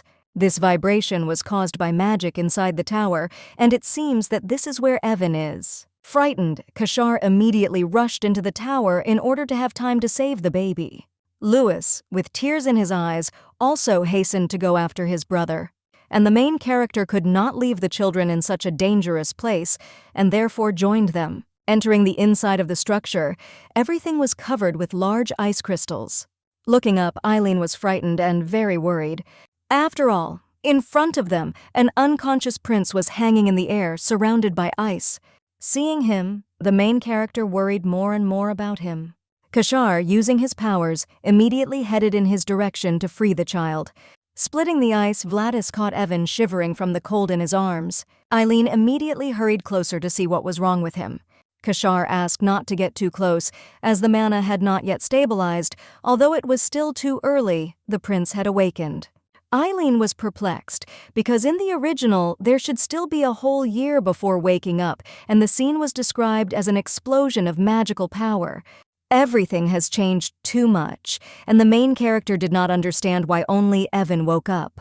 Kashar explained that the child had come here purely instinctively, and if he had not been found in time, he would have frozen everything here. Now Vladis has stabilized his condition, but now he needs to be observed in the tower for a few days.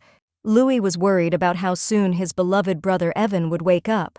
Hugging Louis, Eileen said that indeed it was. They just had to wait a bit. Michael explained that magical power is like a sea, and the entrance for it is a hole the size of a coin. A person who tries to harness this magical power without having the right skills is in danger. Therefore, now he will need to be carefully monitored, since Evan instinctively knows the power and tries to control it. Kashar explained that he would be there until this baby woke up. After calming down a little and smiling, the lady said that the dish her lover had asked about was called mikkuk.